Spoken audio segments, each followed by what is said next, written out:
We're good? All right.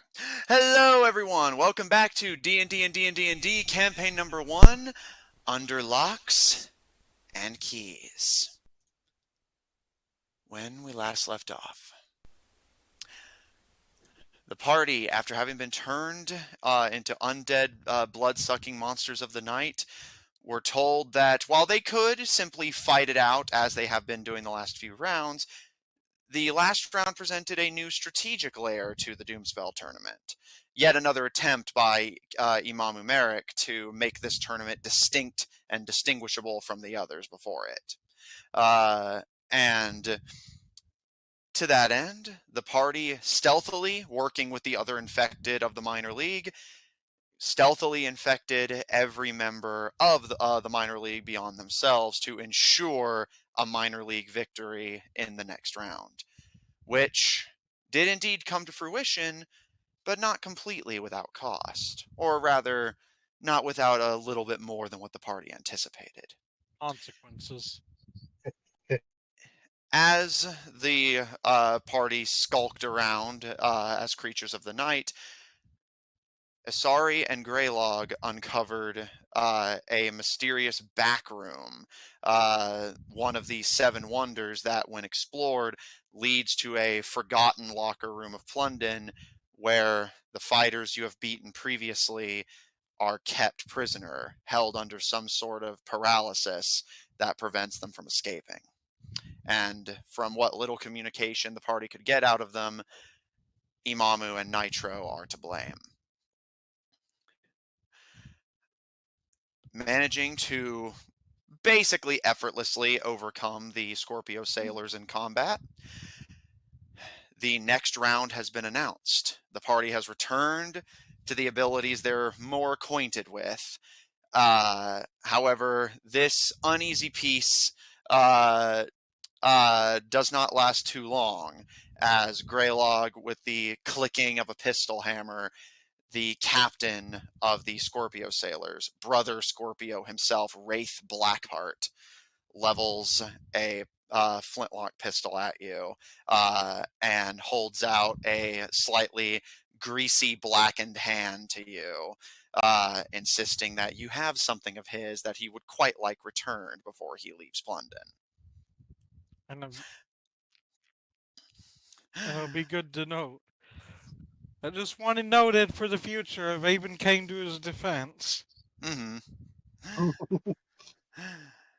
As the party enters a tense pirate standoff with pistols drawn and tensions high, the rest of the fighters, minor and major league alike, watch on in kind of curious and tentative excitement, as they're interested to see if this is outright going to come to a shootout.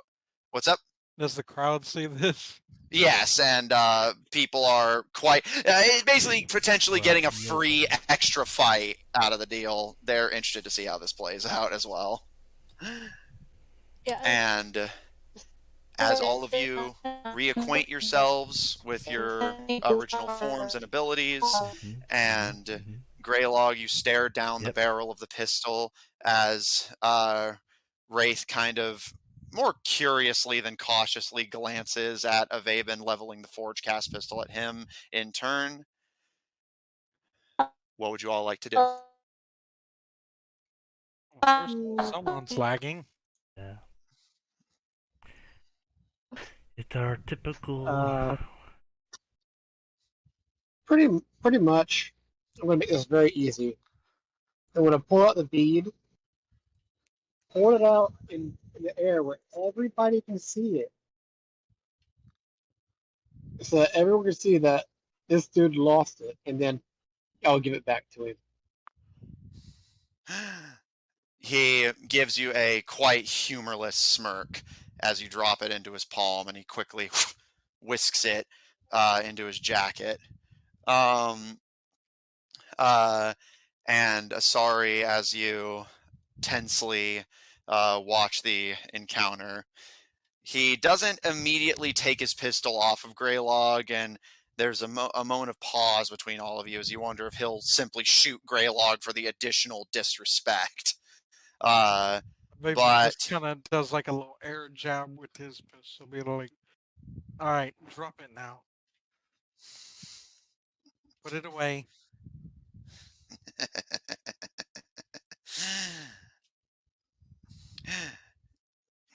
you think because powder and a little bit of showboating in the fights gives you the right to order me? And he holsters Totally. the pistol onto his belt and turns back to you, Avaben, and presses his forehead against the barrel of the forge cast pistol. And I have no further quarrel with you and your team, and I intend to stick to the arrangements that our people have agreed on, unless you wish to change things. And he It's simply just he put stares. his weapon away. Should I roll performance or fucking dexterity for doing a like twirl as I put it away? You don't have to roll if you don't want to. It'd just be more kind of a like if you think Avaben can do it kind of thing. But I don't know. I think it would be kind of fun. all right, I'll say roll performance. 18. You do a pretty decent twirl and holster the forge cast pistol onto your belt. And Blackheart gives you again a kind of humorless smirk, and you can see he kind of glances to Greylog and then looks back to you, Avaben, and gives you a smile, showing blackened, yellowing teeth. Then we are in agreement. I suggest you keep your mate in line. Others of my kind are not so forgiving to slights.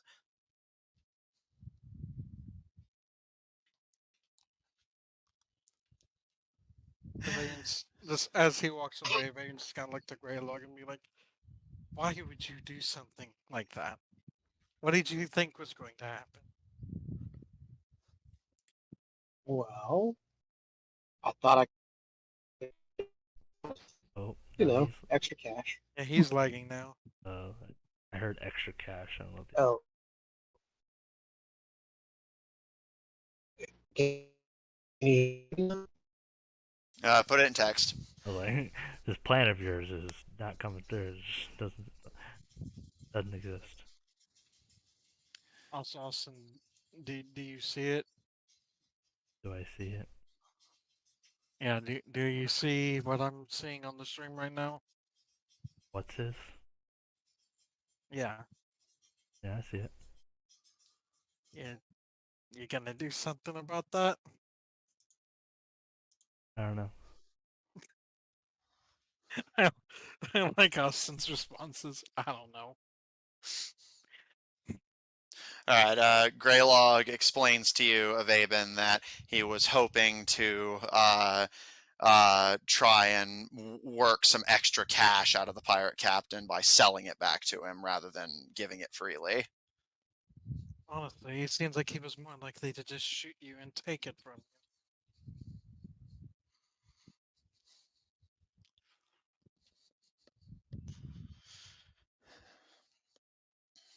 While this is happening, Flower and Fall, what are you doing? Pixie things. So it would. All right. Paul, what are you doing? Guess I'm gonna go to, I believe, Greylog, because he's the one who has some of these information just to know.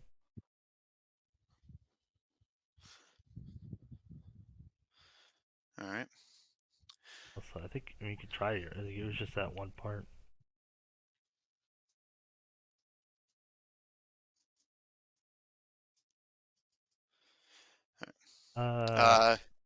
Greylog agrees with Avaben on the assessment that perhaps Pirate Brother Scorpio was the wrong person to attempt a dime store raking over the coals of.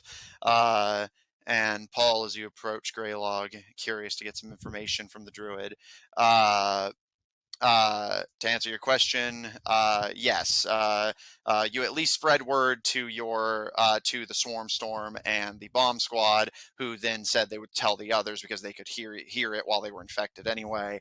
That yes, basically. The Major League is completely in the dark, but at the moment, as far as you know, the entire Minor League is aware that when you lose, you're in danger.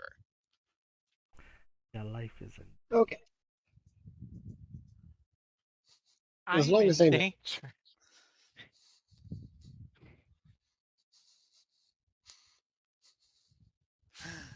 Can y'all hear me better now? Yes. Brother Scorpio, tying his bead back into his hair, he holds up his arms to the crowd, who all cheer for him, and he gives you a smirk, Greylog, seeming to almost be silently bragging that the crowd cared more about him getting it back than you taking it. And with that, waves his hand to his crew, who, after some curious glances at all of you, a few of them looking at Greylog like he must visibly and clearly be insane, before following along behind their captain, who takes off from the field. Not wrong. He's been called worse.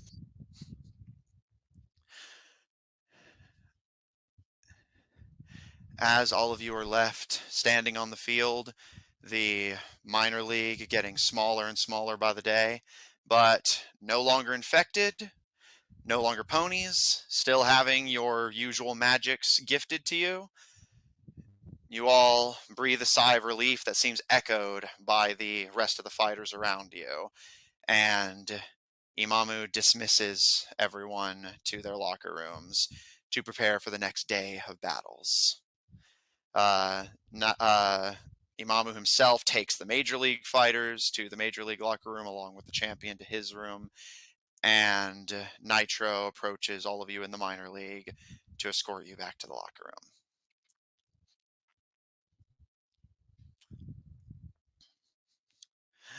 Anything of note from any of you before you return to the locker room? I was gonna say Paul wanted to ask Greylog something, right? I mean, he's gonna be silent, but he's gonna be close to you. He's gonna seem like he's staying close to you, but do I feel the magic, like my old magic back? Make an Arcana check. Oh shit. Uh, Does Greylog have his old magic back? Because he did kind of screw up at one point. Do I have my magic back? Make an Arcana check. But I figured it wasn't good. Arcana. Okay, 19. All right. Yes. Kind of turning your gaze inward as you silently follow along Greylog and the others. You feel your normal magic pulsing through you. A little lighter than a dedicated spellcaster, but there enough for you to detect it. Although you feel something else. A little bit of sort of some extra sensitivities that you don't think you had before. You're not quite sure what it is, but sometimes when you turn to Greylog or to Avaben or to the twins, you get these like little sensations in the back of your mind that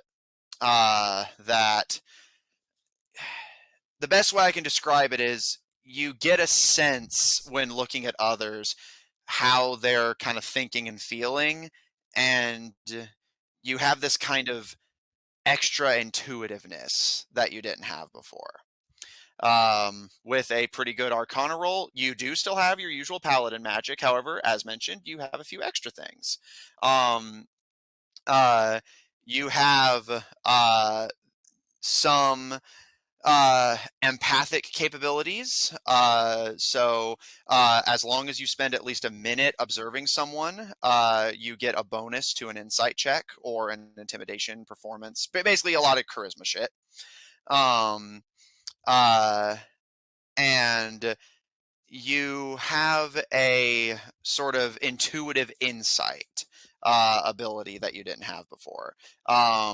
You can choose to make me a wisdom saving throw at any time. And if you succeed, I will tell you to the best of my personal judgment as the GM if you think everything is all good or something seems off and something's bugging you. You sort of have a spider sense now. I was like immediately thinking the whole like what that one spell cleric can do is. Yeah, sort of. Yeah, you basically have like a once a day version of that under this system. And Greylog, what was your Arcana? I got an 18. Similar to Paul, as the two of you are walking silently, just kind of turning your gazes inward, the best way I can describe it is that you do have your druidic magic back. As mentioned in the previous sessions, the nature spirits were a lot more brutal, poorly understood, and unforgiving back in the days of the Crusades, which is why you lost your magic outright. But basically, to put it bluntly, Greylog Orchin grew up in a world where the nature spirits were forgiving enough, so you had it easy compared to old druids. So no, you have not lost your druidic magic permanently. Although whether the spirits are upset, what's that? Is that what old D&D players say? I mean, kinda. Although it's mostly paladins that get that treatment, since for anyone who's not one of Jeremy's characters, just being generally good and undeceitful is pretty easy. Damn. I think he's trying to say something to you, Jer. I'm a natural rogue. He'd already said that. But yes, you have your druidic abilities back, and you also share Paul's intuitive and empathic senses that you did not have before. So yeah, once a day you can make a wisdom save to basically essentially get a DM insight check of the situation, and if you spend at least a minute observing someone, you get a bonus to things like insight, performance, like anything that involves directly interacting with them. Anyone else during the walk back to the locker room? Yeah, I'd like to see if I can't get kind of a sense of what I'm dealing with here. Roll Arcana. All right. Okay, All right. You twisted my arm. Okay. I don't know what my additives are, but I rolled a natural 16. Additives. To Arcana, you get a +6. So, I believe that'd be a 21, I want to say.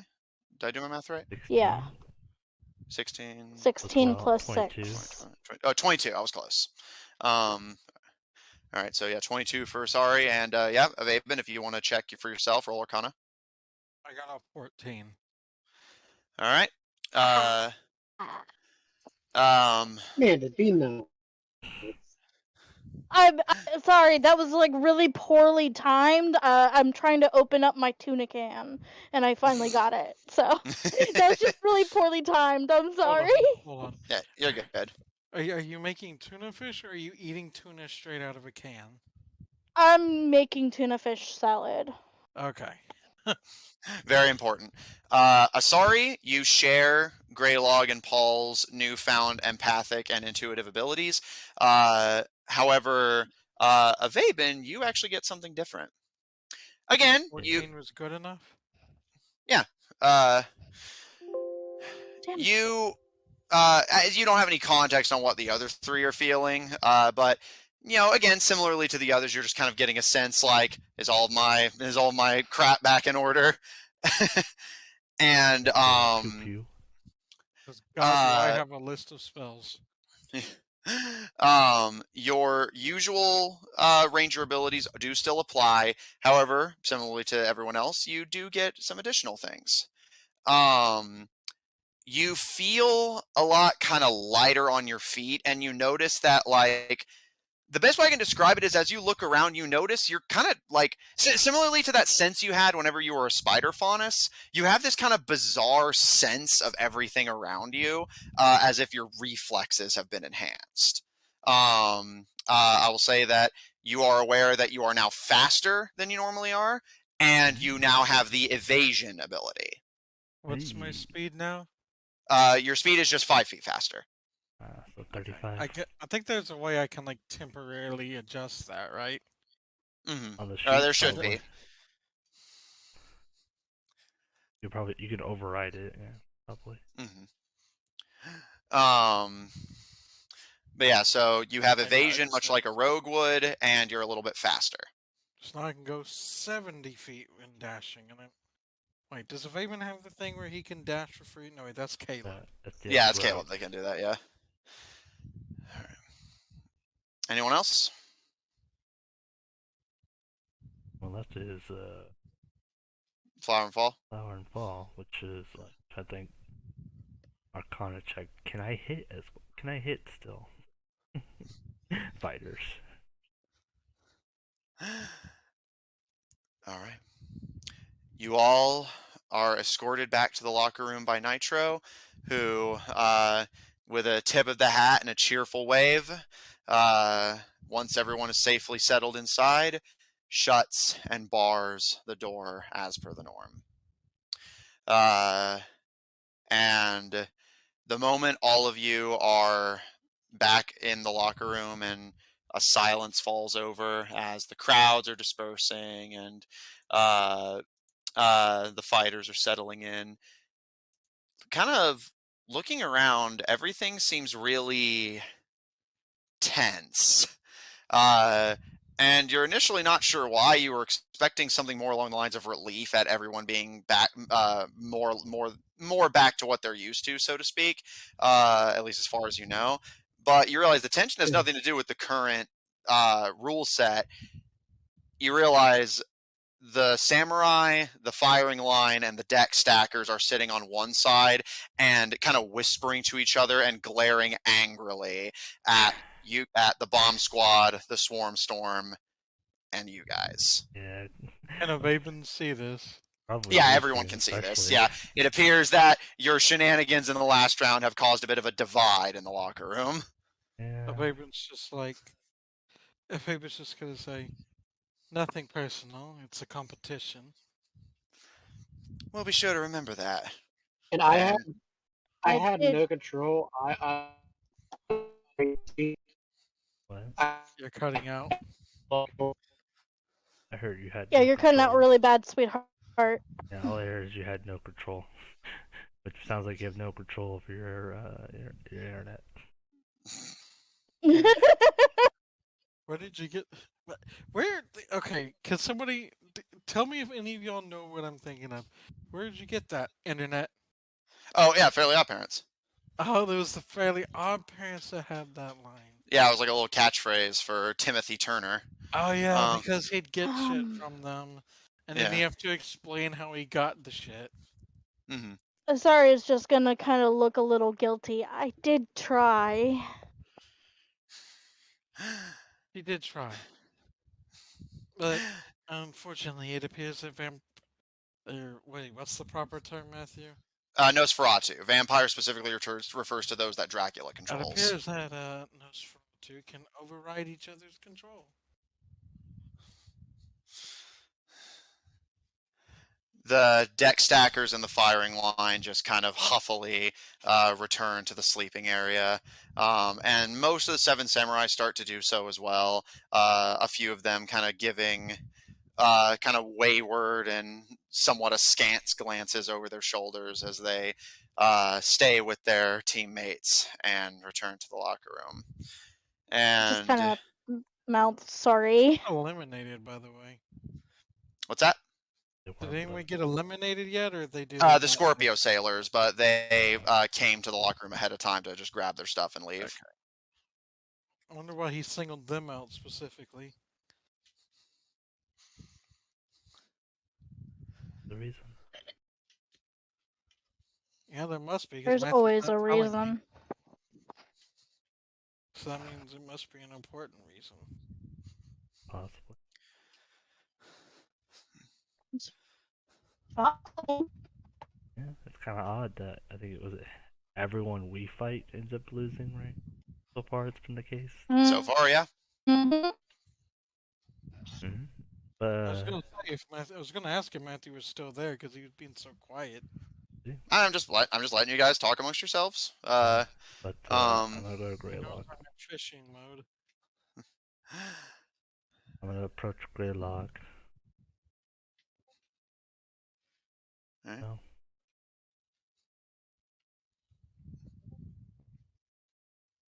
What do you think would be a good roll to see if a Raven connects that dot?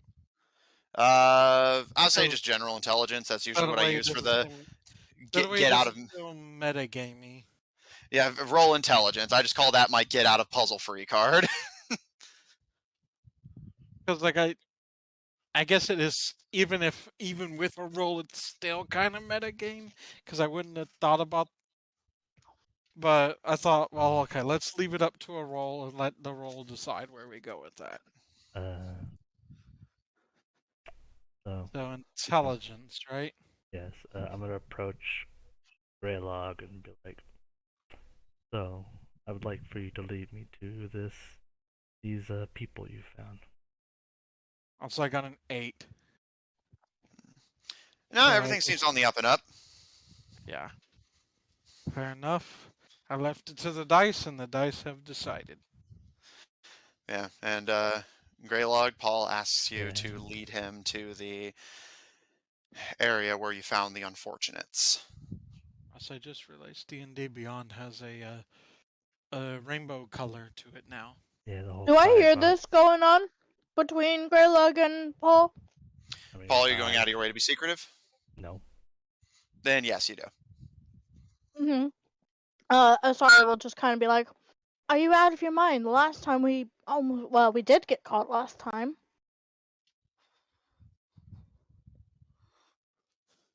Wish it was like a pride flag emoji. Flower and Fall, what are you doing?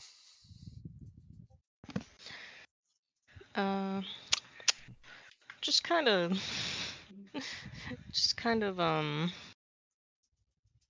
hanging out, I guess. sad that everyone's mad. All right. But well, I'm not really concerned too much about the whole getting caught. That's just, frankly, different, but I feel like I have my magic back, and which means I feel like I could do something. I don't know if I can do something next round. Could be a new rule set. The Swarm Storm kind of seeming like he's trying not to eavesdrop, but failing and doing so nonetheless. Kind of nervously pipes up. What are you gonna do if you get caught, Mr. Paul? Well, I don't prefer to cost the team its chance of getting the reward we're trying to get, but so if it does happen, then I will probably then, I guess, try to at least minimize the damage. But, And how do you propose you're going to do that? well, hopefully, worst case scenario, kill the one. I probably wouldn't go that far. As you know, I really prefer not to do stuff like that, but. But, For better or worse. if it comes down to it, then better than only one of us gets caught than all of us.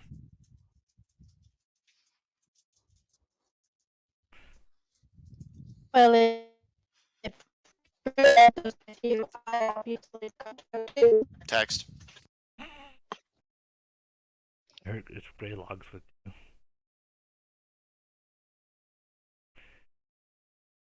Maybe they were trying to say maybe you should take Greylog with you. I heard if Greylogs with All right. if Yeah. Greylog goes, Yeah. If Grayla goes with you, she will be following as well. Okay, I see. If Greg goes. And Is his name Greg Log? nah, it's Graylog.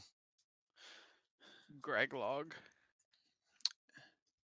At least his name's not What's His. I mean, who comes up with that kind of name? I mean, the parents are like, it's what's his, I guess. It's Yeah. Well, something. what's his fucking name? Yeah, what? That's his name. Yeah, it's like when my one of my companions on my other game his name is something. That's his name is something. Beautiful. All right. Well, he says he can't magically alter Asari if they come with us.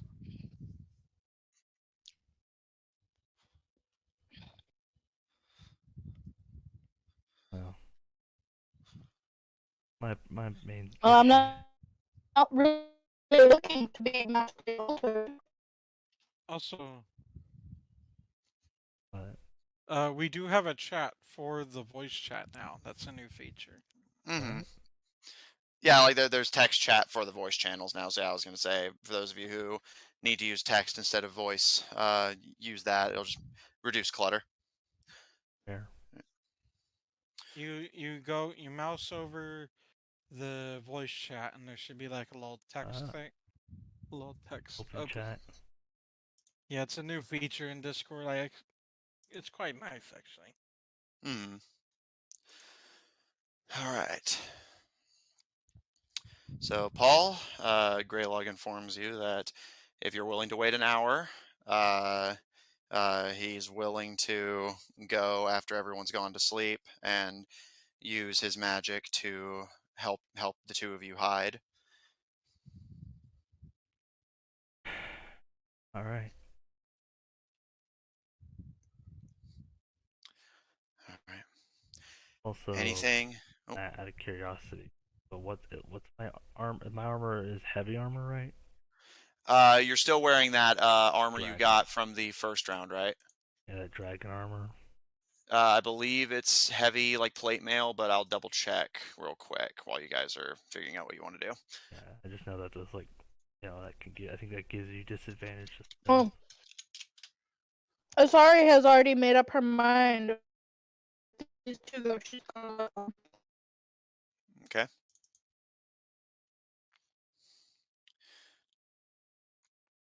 All right. Anything from the rest of you while Doesn't Asari have polymorph? No. Probably. I'm reading. Pretty high. I don't think so. I'm reading Jerry's thing. Yeah, I know. So that any audience we may have now or later will have an idea what was going on. Well, that's a pretty high end spell there. Polymorph? At the 4th level. What level do you got to be for 4th level spells? It's 2 times. It's basically 7th. It's level 7, I believe. Pretty sure it's like every 2 round up. Like divide by 2 round up.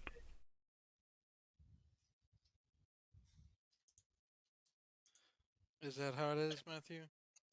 Oh, magic wise, asking how is that how magic works? Is well, yes, Asari does in fact have polymorph. I do. Wait, we're level 7, right? Yeah, you're level 8 actually. Sorry, I forgot. It's been so long. I'm pretty sure I have it. I have it prepared too. I think. Prepared. You do. No, you don't. I just can't get on to D&D Beyond. Yeah, like you don't prepare it though. Yes. Sorcerer. Yeah, sorcerer. Oh, All right. The sorcerer. With a Get loose food. plan formed, anything from the Divine Five before you settle in for the night? Well, sounds like we're gonna have an adventure. I'm not sure if Paul's gonna get any sleep. I mean, it would only be for an hour anyway. At most, you'd get a short rest. All right. Yeah, then we gotta wait for like the announcement or some shit. Well, we're waiting for nighttime for everyone to sleep. Yeah, I remember it's nighttime, so the ship's on lockdown. So Paul's breaking the rules. Eee. And he got onto a Raven about breaking rules. No, he didn't get any on you for breaking the rules. What was that whole thing about? Don't ever do that again. Yeah, he got on to you for being essentially the unsportsmanlike. The whole Yeah, basically not for fuck? breaking the rules, just for being a dick. yeah. For not follow. Whole combat before he did the countdown. Which they were going to do to us. Yeah, I know. And I'm pretty sure Paul knew, but either way, yeah, I guess Paul's just gonna, lay in his bed till the time comes. Okay. They're off into space. Yeah, think about what he's gonna plan on doing here. I mean, yeah, he does have a lot to think about, to be fair. Okay. As night falls over the pirate vessel, Paul, do me a favor and make me a history check. Boy. History. I am not okay. 16. Okay. As you sit and kind of meditatively contemplate what you're about to do, what you're willing to do, you do find yourself in a bit of conflict. Your master, one of the many tenets you were raised on, was the idea of honesty. Your word is meant to be your promise. And like it or not, you did sign a contract that said you would not do exactly what you were about to do. However, at the same time, you find yourself in conflict because another thing you were raised on is that while caution is certainly a wisdom, you should never be afraid to act, especially in the protection of the weak and aiding of others. I will say, with the role you made, it's kind of a 50-50 for you. There are parts of your oath that make what you're about to do perfectly fine, and there are parts that you're about to break. So Which you're part's come first? So basically, the long and the short of it is, Chance I could become an oath. Either I'd break my oath and either lose my powers or become an oathbreaker. Well, does you remember what order they were listed on? I will say, if it matters, it goes in order: honesty, courage, compassion, honor, duty.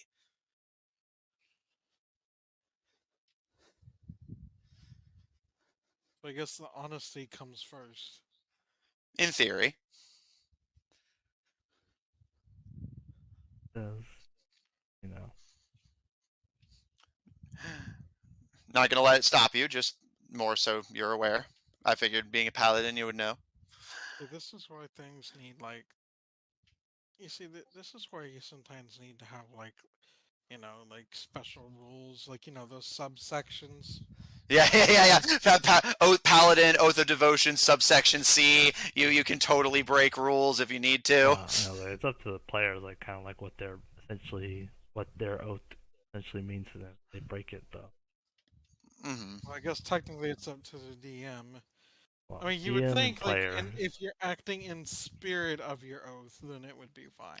Well, no, that's why I'm saying it's kind of a coin toss. Like, basically, will the fact that he's doing good and upholding parts of his oath counteract the fact that he's breaking other parts of it? Basically, is he, basically, is he acting in the spirit of his oath? Mm-hmm.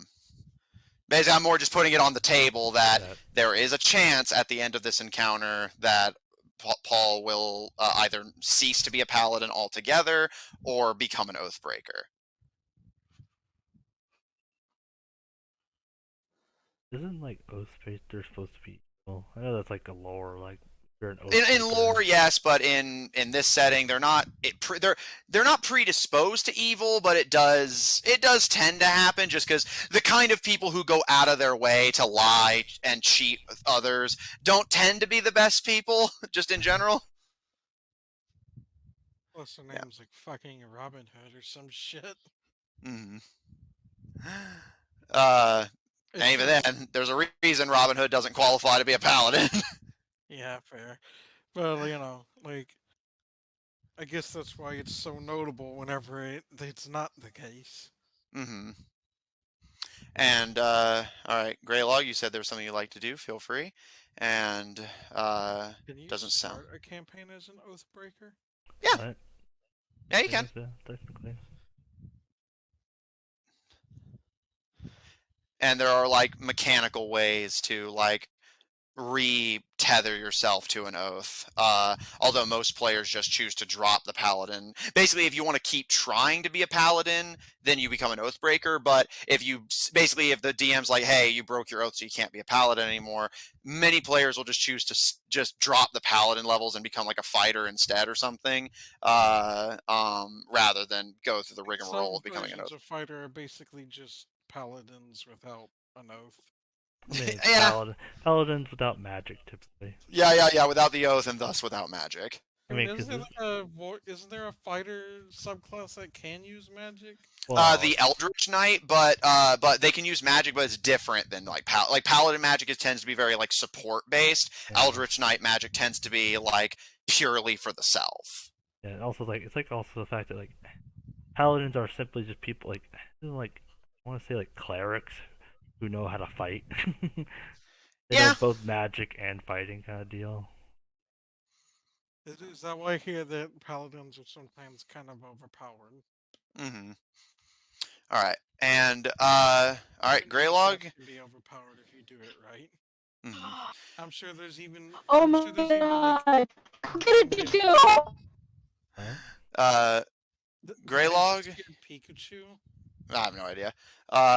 Greylog, you are going to attempt to attune to the first edition Druid staff and ask a nature spirit to give it power.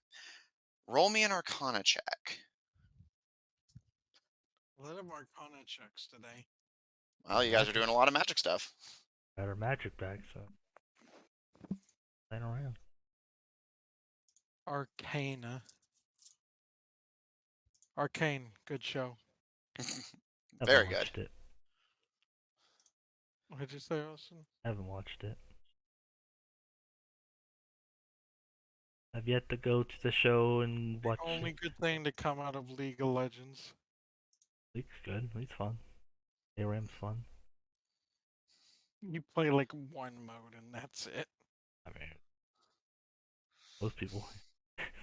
Like when you play Rift, only Rift. It's like you play one mode.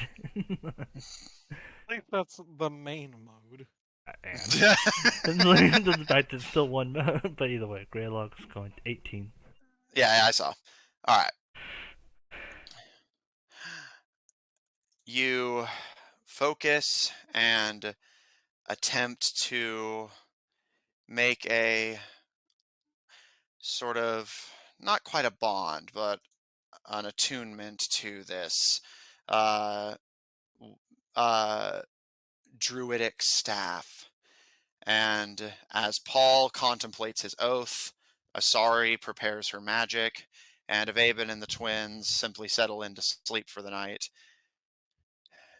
Greylog, your attunement, as you're about to come to the end of the hour and your attunement's about to be successful, you feel this kind of burning in your palms, like almost like the feeling you would get like running Another over like aspect of it to help uh, friends. toxic ivy. And as you like reflexively drop it, you can see your hands are not branded, but like the image of thorny vines is burned into them. And you hear a voice whisper in your head, this kind of low, wispy voice of the forest. The sound of chattering animals and singing trees that all say one word: redemption.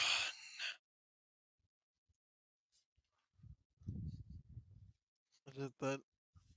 What was that tree's name in Lord of the Rings? Treebeard. Treebeard, yeah. Is it Treebeard? Greylog, your attunement to the staff fails. Uh, um, and the nature spirits have rejected you. While you may maintain the loyalty and camaraderie of the younger, more, Forgiving. I guess one could call them naive and open-minded spirits, the ancient spirits you're attempting to attune to will not stand for one of their patrons to be someone who is selfish and self-centered. Oh.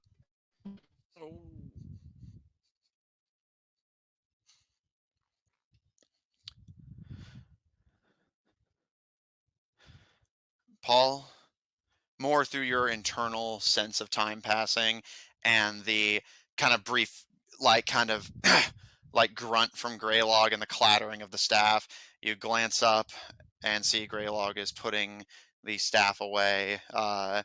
His hands appear to be burned, and by your kind of rough internal clock, it appears to be about that time. And Asari, you notice the boys beginning to kind of shuffle a bit as they start getting ready to once again sneak out for the night. I'm gonna join them. All right. Whether they like it or not. I mean, Paul has protection. Yeah. Paul will go to Greylog's hand and try to just give it some healing. Little love tap.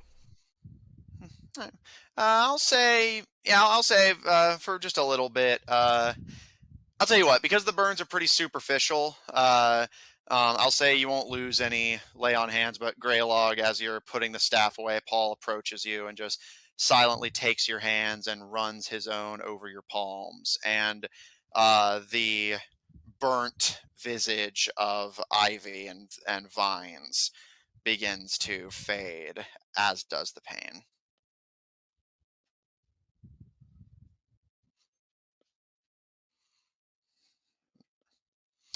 Okay.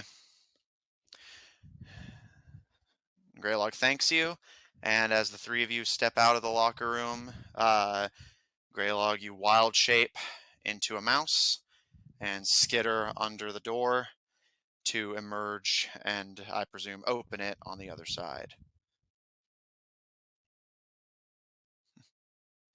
All right. And as he's doing so, Paul, you can hear Greylog kind of mumble how apparently the nature spirits are still a bit upset with him for the whole stealing thing. Stealing. The multiple counts of stealing. Mm-hmm. Yeah, the multiple counts. Greylog, as you reemerge on the other side, you take a quick glance around and don't immediately see anybody in your way. And the bar is easy enough to lift, and the two of you hear the sounds of Greylog shifting and moving the bar blocking the doorway, allowing all of you entrance into the rest of Plundon.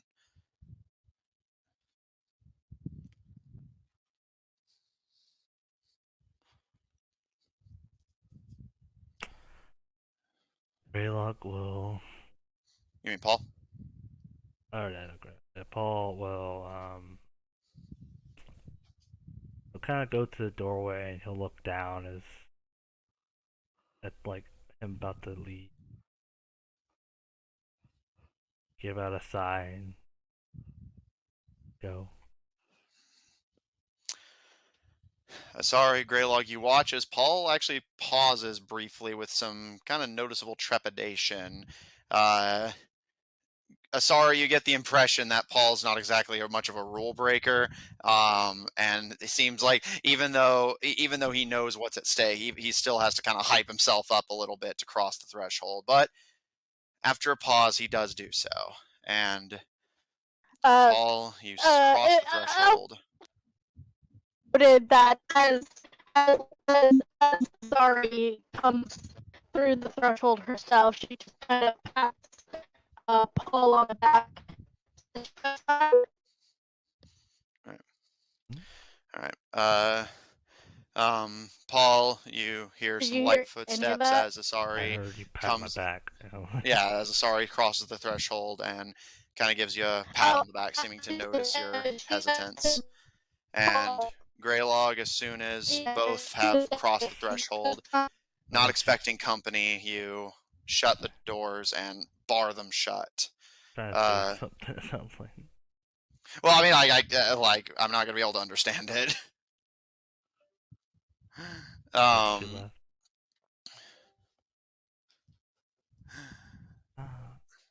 Hello. Greylog, you shut and bar the locker room doors behind the trio, and the three of you are left out in the open in the halls of Plundon. Night has fallen, and you are not supposed to be out here. Not better. Can No. you know? It was about the same. How about now? Better. For now, yeah. Yeah, I was just gonna say sorry, just kind of pats him on the back and says, "Is this your first time?"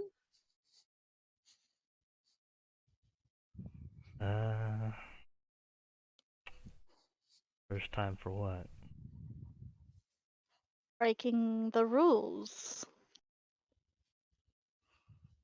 I guess it depends on your understanding of the rules, but just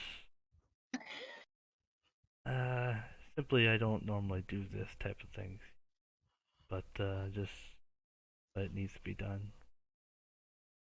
So I must warn you, after this, there may be a chance I might not be able to help you anymore. Is there a reason? I mean, is there a reason why my magic works? I mean, it's all kind of complicated, but just put, there's a chance where I won't be much of assistance. But You mean your magic doesn't come to you naturally? no, not that I've noticed. I haven't been So, because you're breaking the rules, you're gonna lose your magic. There's a chance.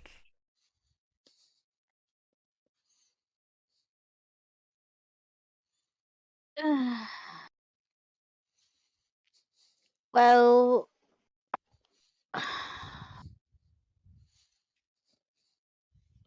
I hope that's not good the case. I do hope so myself. Wow, chaotic y'all could be, but it's prefer to stay around. Well, I'll just keep you on your toes, big guy. All right. Greylog, you give Paul a quick, comforting notion. Paul, Greylog looks to you, and if it comes to it, I will talk to the gods on your behalf, Paul. And with that, waves a hand, and the two of you are polymorphed. Sorry, I'm assuming yes for you, but Paul, are you willing? Are we being polymorphed into? Bats. Uh, I guess. He's not gonna resist. No. Okay. Cutting out again.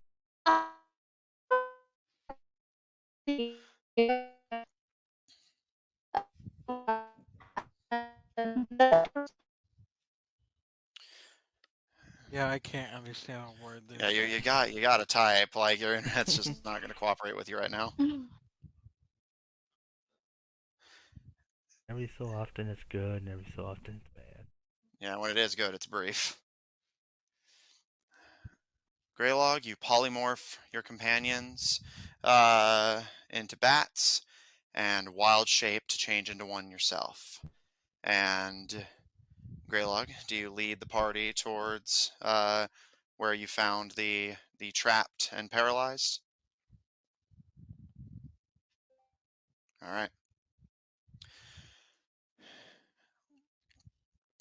Paul, Asari, the two of you follow behind Greylog as he wild shapes into a bat and leads you onward through the dark halls of Plundon.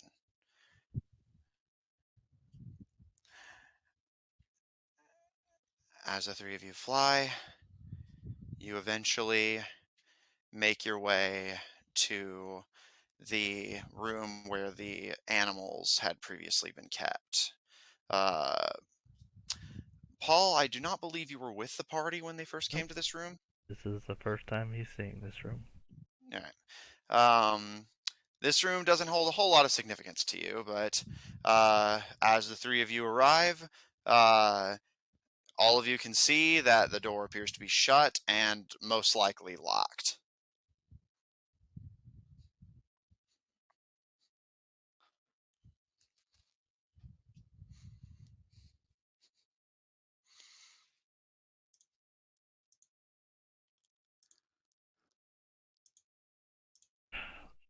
Could do.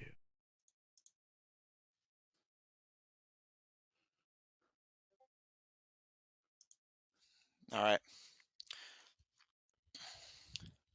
Roll dexterity at disadvantage.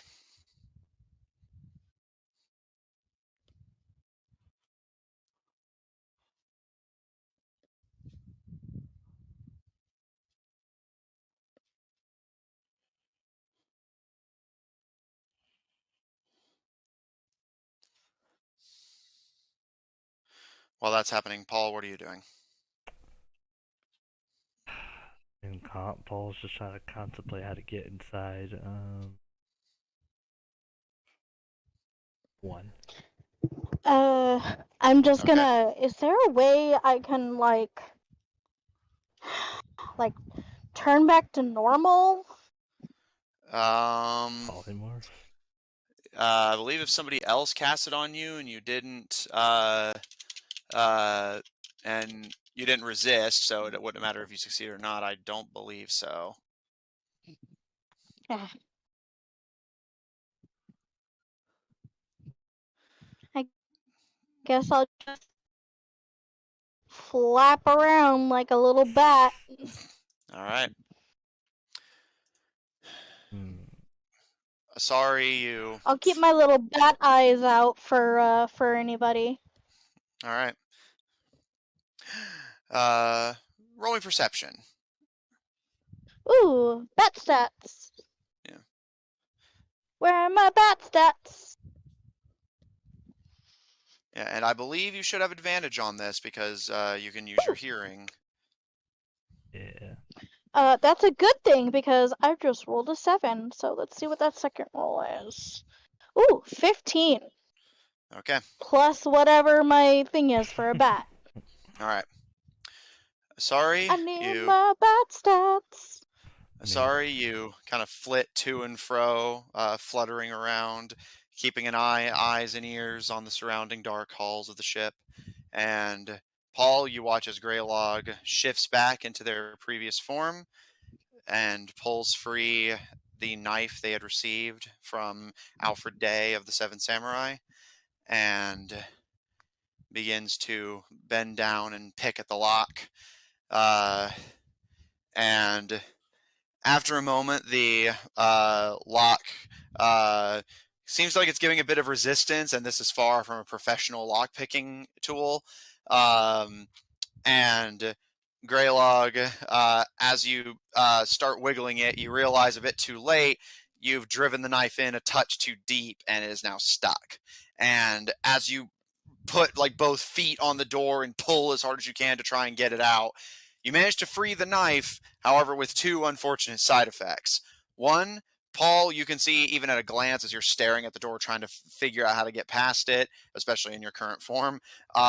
Whenever Greylog pulls back and falls, the lock appears to be broken. And much more urgently and pressing, Greylog's landing is far from silent, and the knife clatters to the ground. So there's just this echoing king, poof, king, king, king, king, that echoes throughout the halls.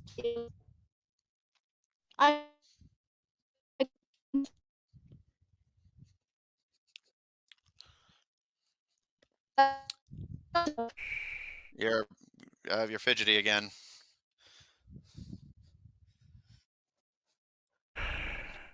Well, I mean, if stealth is not an option.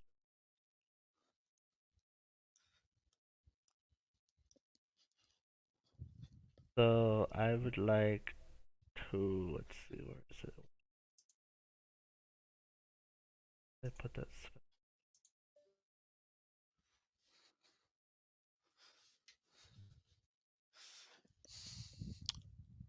I thought I had detection. Well, even if you did, I don't know if you can cast spells in your current form. Let's try a bat. Yeah. Well, I mean, we've already made a whole lot of noise, so, well, in bat form, I'm gonna go kind of like to the ceiling and try to stay up there and see who shows up. Okay, you trying to be stealthy? Yeah.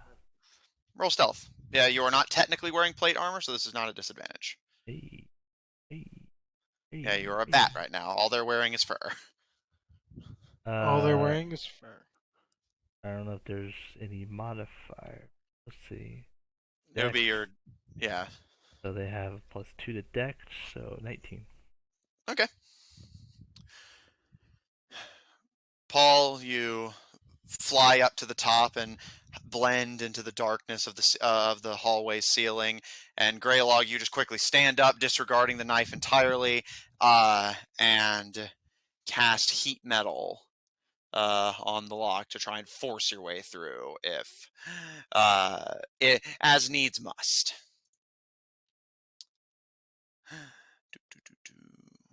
Boop. Asari is able to hear the sound of someone making their way down the hallways of the ship. And Paul, you see a kind of looming figure illuminated by a lantern, this large, imposing-looking shadow begin to kind of sputter against the walls of the hall as they come closer. And you watch as Greylog is just rapidly preparing and casting heat metal and trying to just force their way through.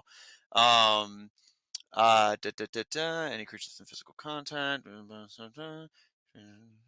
Makes it really hot. Okay. Greylog, roll me 2d8. Oh. Sorry.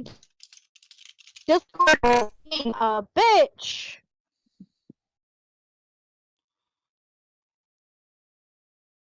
What'd I miss? Greylog got busted, and he's trying to heat metal his way through the door before the guards come. Oh, shit.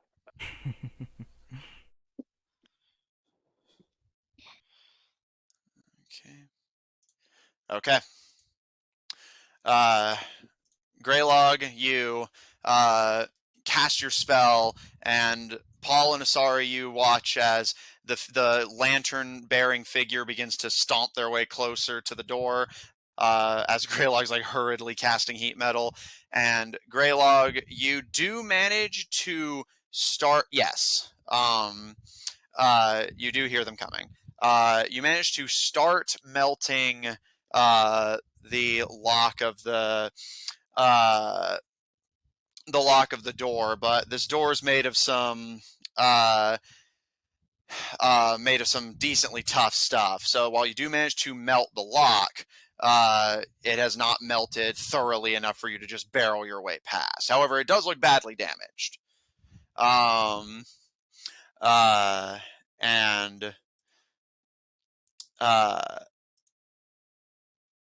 Sorry, Paul. You don't have a final wild shape. You used up both of them already.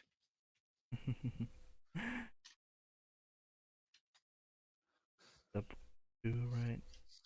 Yeah. I've been keeping track on your character sheet because I figured you would forget.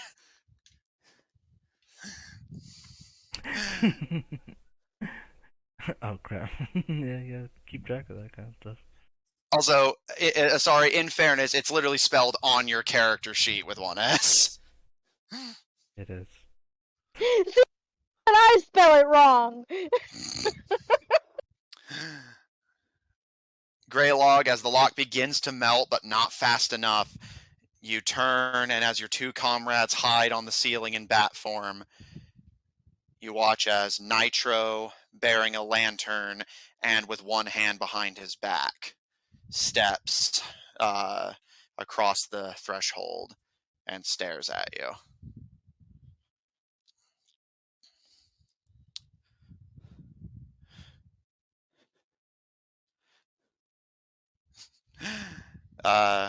Also, Graylog, if you like, you can try to see if your mic's working any better, but in the meantime, hi, Nitro. And Paul, you see Nitro kind of look around, seeming kind of confused, and you realize after a moment he's seeing if anyone else is with him.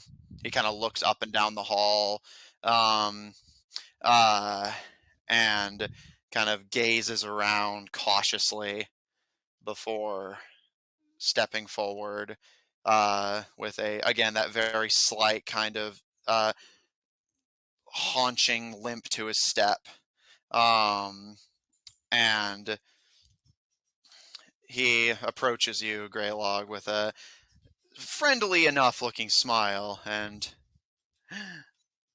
I was trying to set that trap for the intruder you mentioned last night. And Nitro kind of scratches at the side of his head with a happy smile. Are you now? And he leans against the threshold of the door, one hand still behind his back, and looks down at the melted mess of metal where the lock is. And he kind of smiles and hangs the lantern up on a hook and pulls a small fruit from his pocket and starts to kind of munch on it. Well, that's rather peculiar, seeing as I don't recall ye knowing this being where the intruder were.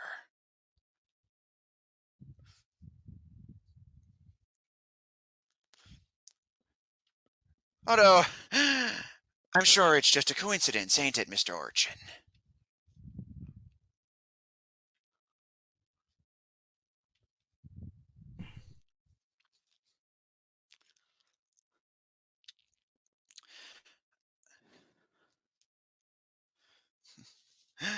Well, I'm sure you already knew I was out last night since you saw me. Aye, true enough. He kind of scratches at his chin thoughtfully. But I asked you real polite-like to not be wandering abouts after dark. You keep this up, lad, I'm gonna have to be a bit more disciplinarian with ye, if you take my meaning.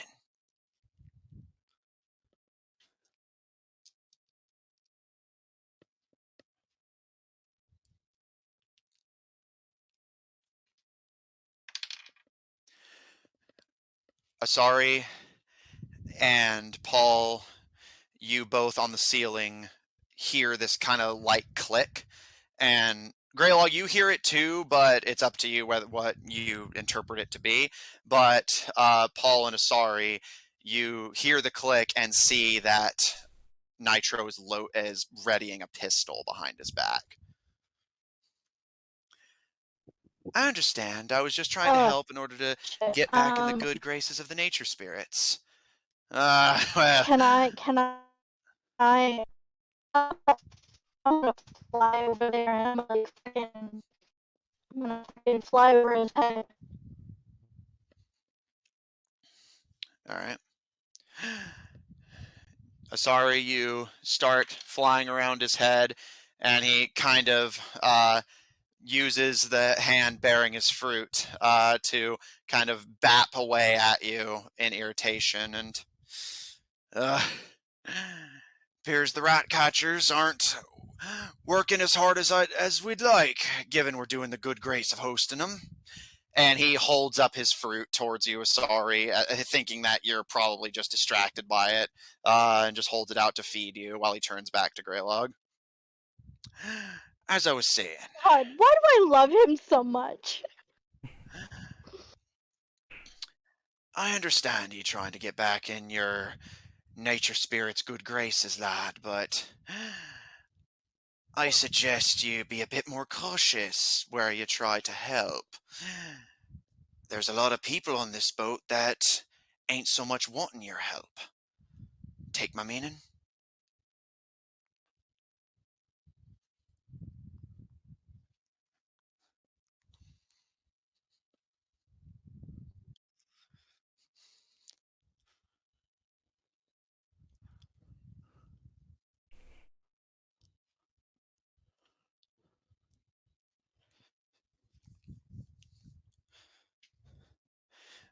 I guess you're right. I should have asked first. Oh, well, no harm done then, I suppose, lad. Let's be getting you back to the locker room then, aye?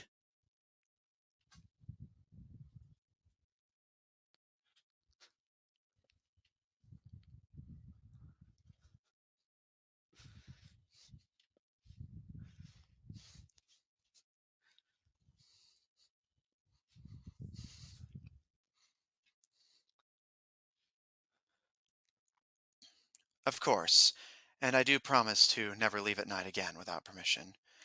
And I'll be holding you to that, lad. Ye and those Divine Five are a fair bit of troublemakers, you are. Maybe if we had it a rule, please wander the ship at night, you'd stay in your room just so as you're not inclined to break it. Come along, lad, I'll walk you back. And Asari, Paul, you watch as he takes Greylog by the shoulder and kind of turns him around away from the door and starts pushing him back towards the locker room.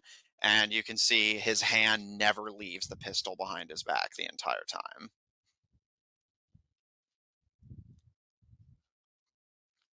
After a moment, Paul, you and Asari are left alone in the hall as Greylog is taken away from you.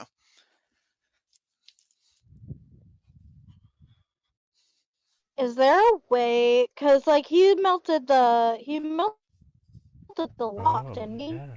So wait, He damaged it, but he didn't fully melt it. hold on. Can I try to open the door? Is it like openable now? Make an athletics check using bat stats. Bat stats! Bat stats! I suck at being a bat. I suck at being a bat. That's a 5. I suck at being a bat. Paul, you watch as Asari flutters down to the floor once it's safe and starts kind of scratching and clawing at the underside of the door, but just cannot get it open for the love of her little baby life. I imagine like she's flying around and like fucking flies face first into the door just to try to get it to open. And Paul, despite Asari's best efforts, the door appears to be no closer to being open. I realize we made a mistake there. Or What's up? nothing. It's already been done. Well, I'm just legitimately curious, so I don't do it again. Heat metal's a concentration, so is polymorph. A fair point. If you see those things in the future, do be sure to we'll let it slide for now. But yeah, in the future, try to and Greylog, try to be more aware of that yourself. I know you need to. However many times you read your spells before casting them, read it like 2 additional times. I was just like, wait a second, aren't they con? But it's okay. We'll work it in. As the metal begins to cool. And Asari, you've bashed your bat head against the door as many times as you can. The both of you transform back into your normal selves as Greylog's concentration is broken. Do I fall?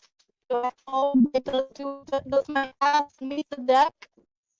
I have no idea what you said. Does Paul? her ass meet the Oh. deck? Did she fall to her Yes. ass? Yes. And Paul, you take an even greater tumble, given that you were on the ceiling whenever you transform back. It's not a fall big enough to hurt you, but it is not exactly a quiet or graceful landing. More importantly, not. Make me a stealth Let's check. see, what can Stealth I check. do? Cool. Okay, now okay, that I okay. am, now that I be bat, cool. Disadvantage. Ah, yes. 5. Okay, I didn't do too bad. Alright. Asari, as you tumble to the deck, your landing's not exactly quiet either, but it's dwarfed by the king of Paul in his full regalia slamming into the floor. Oh. You can see the wood visibly kind of splinters and cracks from the impact, and Greylog, you're able to hear it from down the hall, and more importantly, so is Nitro. Shit. He kind of rubs the back of his neck and shakes his head and looks to you, Greylog, with a smile. I like you lads. Why can't you just stay out of trouble?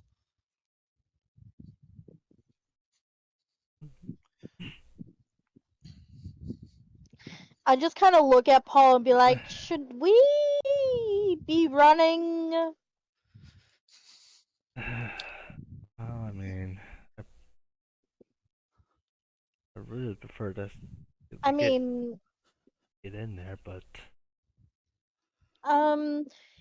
okay, this is gonna sound really weird, but if Asari would like fucking, give Paul like a hand up, could he reach the door? stand up. Yeah, like fucking put him on her shoulders. Well, no, more the question is, why would you need to do that? Or where are you trying to get? You think there's a window So to the door, to the door that doesn't have a fucking staircase to it. Well, Just go you up guys were there. trying to get into the room where that Yeah. you're still in the hall. Yeah, I know. I was gonna say because like the room is just above us, isn't it? Well, yeah, No. but you're still in the hallway outside of the room where the balcony is. You need to get through that first door that Greylog damaged, and then the balcony, and then the final door. Yeah. So you're not even in the room with the balcony yet. Yeah, that's what's going on. Otherwise, we would Okay. have flown up there. Okay. So the room to the balcony is that the door that's locked? I'm so confused. Basically, imagine that it's in a building. The balcony is in a building. We have to get access to the building in order to get even to the balcony that has a locked door, probably. Okay, so in that case, I'm gonna look at Paul and be like, well, you're nice and big. Can you knock down a door? Well, I can certainly give it a try. Well, I recommend you doing it quickly. Okay, guess Paul will kind of back up and try to ram the door. Let's do this. You can ram it in. Make a melee attack or an athletics check, your choice. Oh boy. They're both the same, so.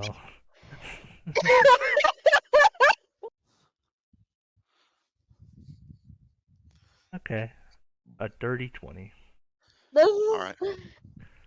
man, this needs to be fucking.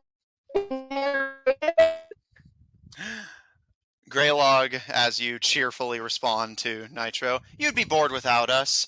He looks to you, but all humor in his expression has disappeared. He looks mad, really mad this time. And he pulls the pistol from behind his back and levels it into your stomach, pulling the hammer back. I sure as the sea would be, wouldn't I? You're gonna come with me and get your little Bildrap friends under control. Do I make myself clear?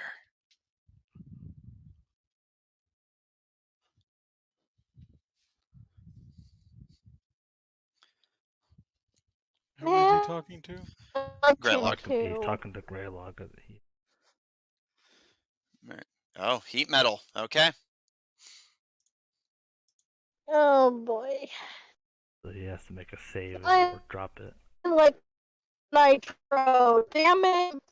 I have to kill him. I have to kill. Yeah, there's no other way.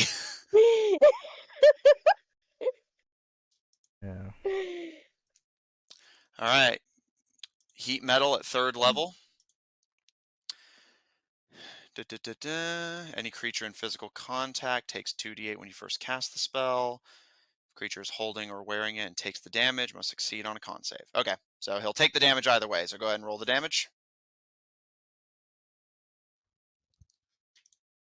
The question is, does he drop it?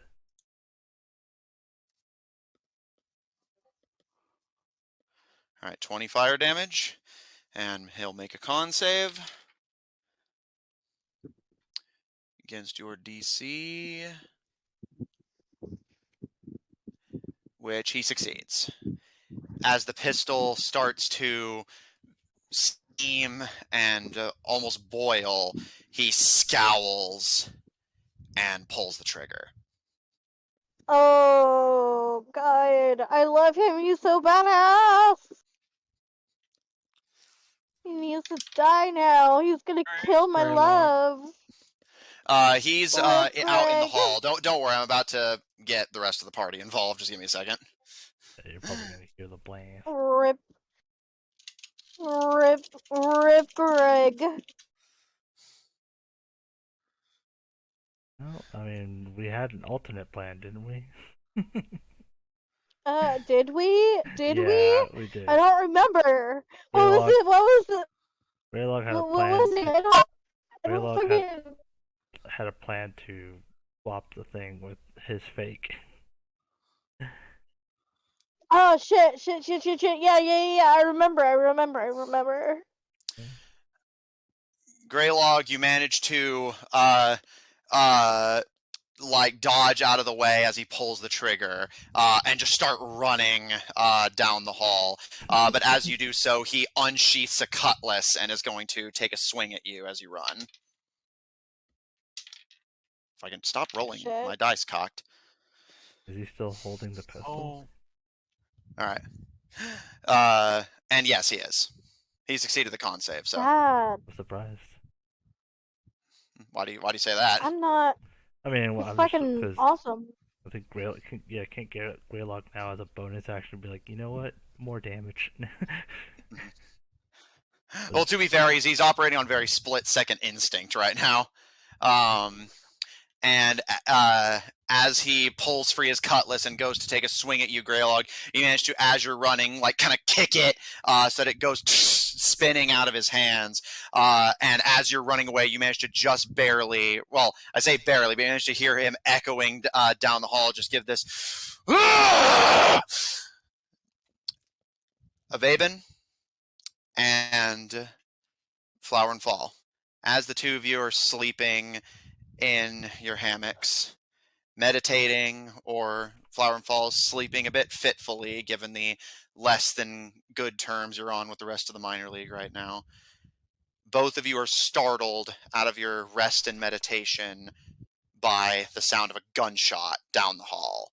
And as the two of you like slam awake, disrupted completely from your meditative trains of thought or dreams respectively, and you hear a deep bellowing scream of rage and the sound of clanging metal down the hall not too far from the locker room. Raven's gonna go investigate. All right, Flower and Fall.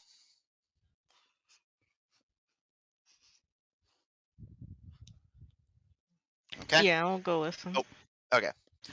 Avaben, as you hop up, the twins move to follow you, and as the two of you come out into the main locker room, you see that at the present moment, you see that Greylog, Asari, and Paul have still not returned, and the door to the locker room is still barred shut.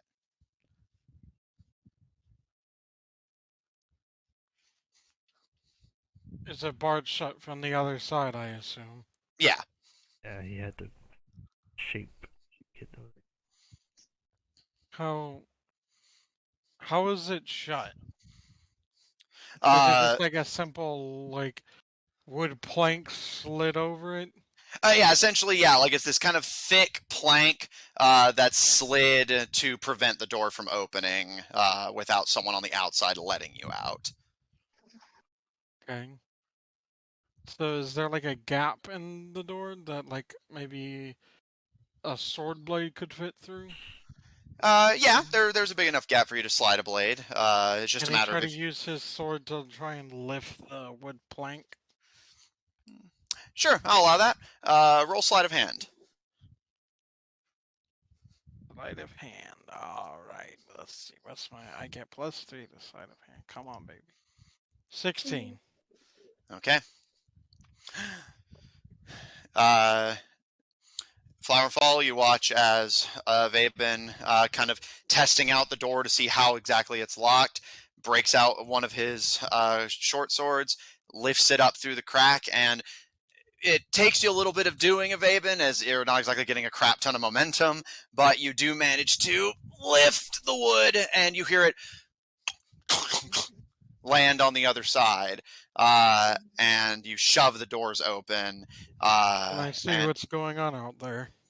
you don't see anything, but the echoing sounds of grunting and shouting appear to be coming from down the hall to your left.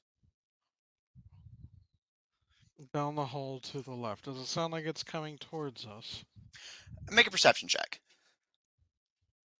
Perception. And I am not in light, so I don't have disadvantage. Or I'm not in sun. 14. It does not appear like it's coming towards you, but it does sound like it's rather close. Can I look in that direction and see anything?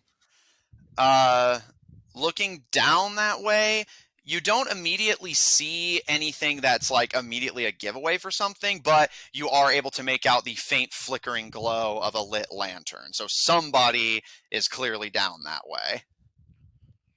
Alright, Avaben is going, because he doesn't know what's going on, he's going to try to quietly sneak around over there to see what's going on. Alright, make a stealth check. Flower and Fall? I'll also try to be quiet. Alright, you roll stealth as well. I got a 17. Alright. 18. Nice. Okay. Okay. The two of you, kind of nodding to each other, start also joining in with your comrades and breaking the rules. Start sneaking your way down the hall towards the lantern light, where you can hear the faint grunts and groans of conflict following the gunfire and screaming.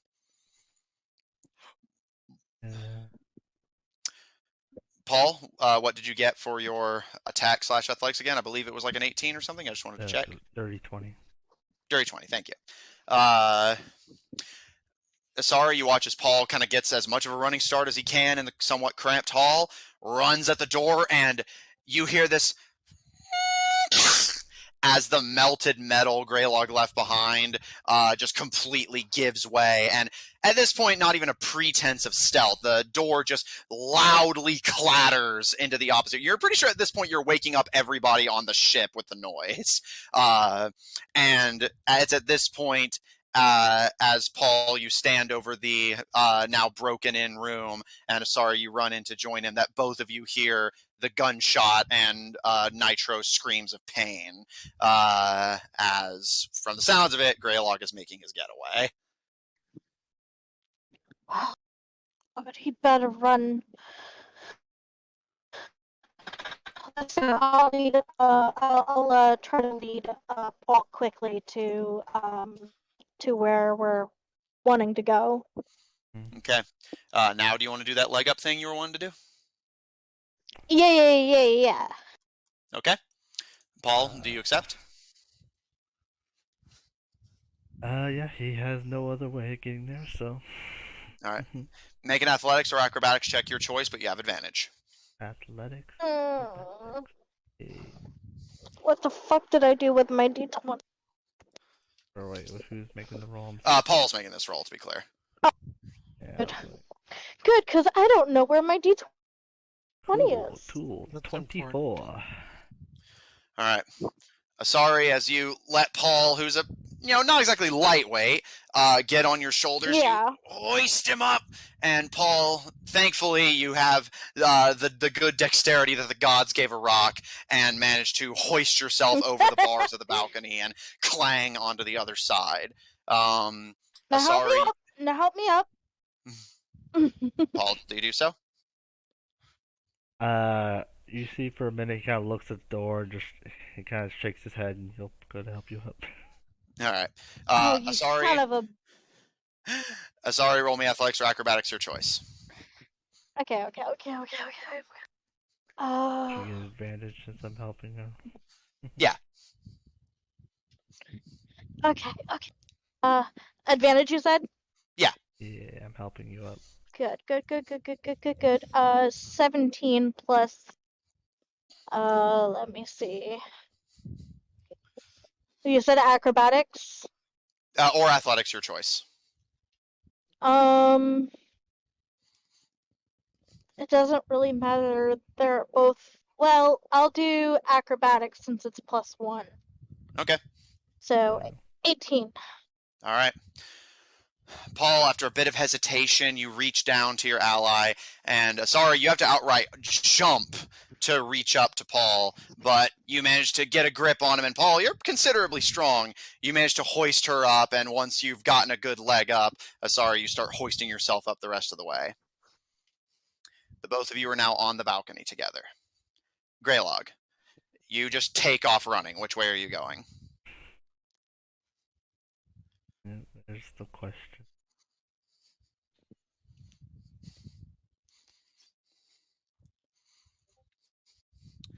Away from the others. Okay. The opposite direction. Greylog, as you run away from the furious Nitro, he kind of looks in both directions, and that's the last thing you see before he fades from your sight.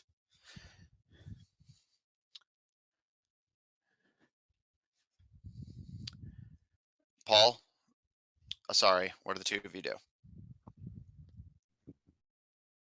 I'm gonna... Is the door right here, or... Yeah, you're up on the balcony now. And now we're there. I'll just kind of gesture to the door. Well, since all ideas of stealth are out, do you just want to break down the door? He'll kind of think about it. Let's see if I have any magic that'll help, which does not seem that case. So I'm not sure either. Let me see if I have anything. I don't think I do. you've already suggested it, so Paul's gonna go Burling Okay. at the door. You've already given them Yeah, the... okay. You can still Yeah. look, just in case it fails. Alright, we're doing this. Nope, we're doing it. Athletics or attack roll, your choice. Alright. Same either way. Ooh, 11. Paul, you run at the door, but you are stopped dead in your tracks, and you take 5 bludgeoning damage as you just ram straight into a completely unyielding door. I just kind of make that face, and I'll be like, alright. This time, I'll help him. We're both gonna do it now. Yeah, like fucking both break down the door. You know, they're both huge, so it might work. All right, you can both make athletic/attack rolls, melee attack specifically, or if you prefer, one of you can roll with advantage. Need a roll for with advantage. I have a +5.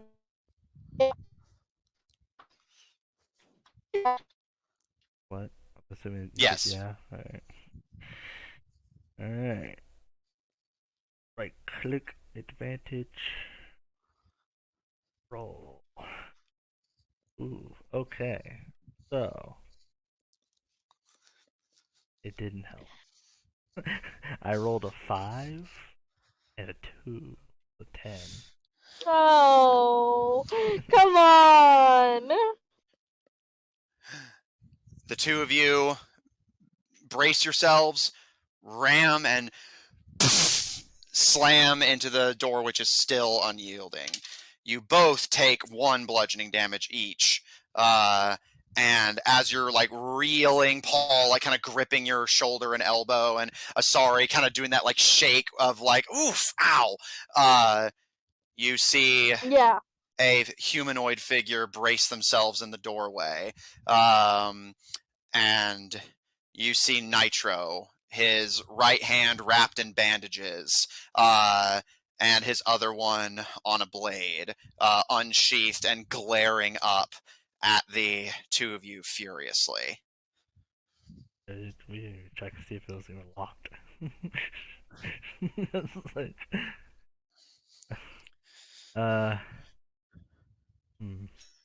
This is your last chance to come quietly. Shit. Follow you. I mean, yeah, he's not stupid. He already suspected that. The moment he found Greylog alone, he already was like, no, the others are absolutely fucking here, like stealthed or polymorphed or some shit. And the moment he heard the noise behind him, he was like, nope, Greylog was a distraction. No sense wasting time with him. Okay, so he's standing in our way, or? Yeah, he's down on the ground floor with no obvious way up to you, but he has a hand on a sword, and he is making it pretty clear if you don't surrender, he's gonna go at you full force. I wish I could look at my fucking spells. I mean, yeah, is there a way I can look at my spells? D&D Beyond tends to be a reliable service for looking at character sheets. Can't look at that. I can't I know. I'm aware. actually get on my D&D Beyond. Yeah. Oh my god, can like Matthew or Austin just pull it up? Can't y'all just pull it up? Well, I mean, I have it up, actually. Yeah, like me too. I actually sent her a picture of all her stats, but not her spells. Like she's asking for all her, doesn't know all her spells. Send her a picture of the spells. And it's easier said than done. It's gonna take multiple pictures. Well, you do what you gotta do. Send multiple pictures. Alright, I have to, crop it and all that. Let's see. Print screen, crop, print screen, crop. Also, I'd just print the screen and copy paste it somewhere and send it like that. Well, it's on. You can do Window key Shift S to just crop it automatically to add to your print screen. Oh, okay. The key, what was it? S? Windows key Shift S.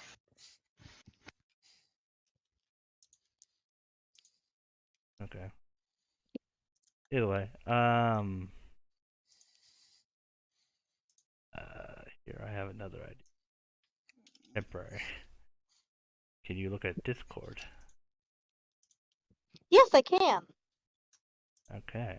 Problem solution. Sharing screen of your sheet. Yeah, that'll do.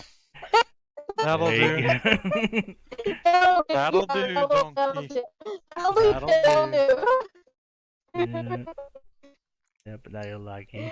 Okay, now Discord needs to stop being a dick. Yeah, you're a bit laggy now, but If need be, I can send them over text. It'll be hard to read, but like, anyways. But- So Oh my god. you see him there. What do you do? Well, Paul was going. Okay. Can you stop talking me? I'm There you gonna got it, the I got spells it. I have. I got you. Paul will kind of yell to him. Will you explain to me what's behind that door? He kind of glances to the door and back to you as he starts stepping kind of threateningly into the room, still holding his blade to bear. And I reckon you already know the answer to that, don't you, Mr. Paul? I've been told Okay, of an okay. idea, but I've not seen it myself. But more or less, Okay, do I I know, have. more or less, I don't know why. He reaches to the side and presses into the wall, and you watch as these wooden, sort of wood metal planks begin to slide down and form a staircase up to the balcony. No! Oh, Oh, so that's so cool. Wait, is the Vaven still on the way Oh. here? Yes. Okay, I kind of have a little bit of a. I have the makings of a plan, and I'll just kind of look at Paul. I think I can do something. It's completely risky, but I can get us at least in the room. Well, at this point, it's kind of now or never. So, well, All right, I'm going to polymorph into a mouse and scurry under the door. All right. You're going to have to make a acrobatics check because that is a tight squeeze. Mice As a- were good at squeezing into shit. Yeah, I but thought they're mice not were like good at that. octopi where there's just a hole and thus they can automatically go through it. Like they can still get stuck. I have to. I just imagine if she gets stuck, she starts doing that. You know that thing that a mouse does whenever it gets stuck and it's like trying to paw its A way little out? butt wiggle, a little butt wiggle. I'm sure Matthew's seen it because he has rats. Well, I Mhm. mean, you know what? I'm not gonna say anything. Wait, what's up? Nah, Okay. I was just an idea that she could do, as I guess since I have her spells, like a much Yeah, better. no. Help me, please. No, just your character. Just like. No. Why did you even I need say my anything? Well, stat. I was gonna say it, and I was like, I stopped myself. Like, no, it's not like I was trying to. That is such a. That is so mean. Like you start like saying something and then you just stop. Well, see, I know it's like a realization. Like, no, it's something. No, like I get. He realized mid-sentence. Wait, I shouldn't say that out loud, but it was too late.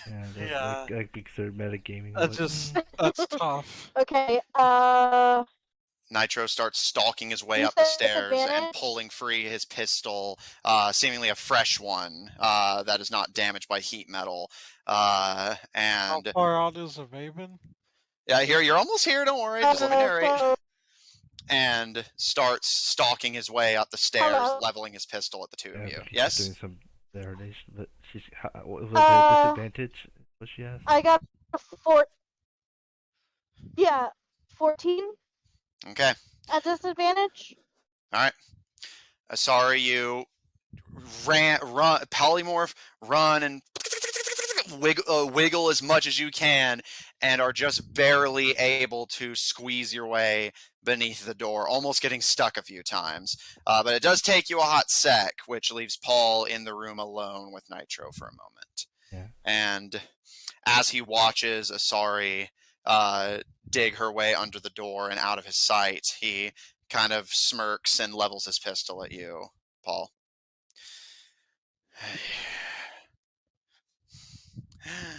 Why couldn't you just kept your nose out of this business?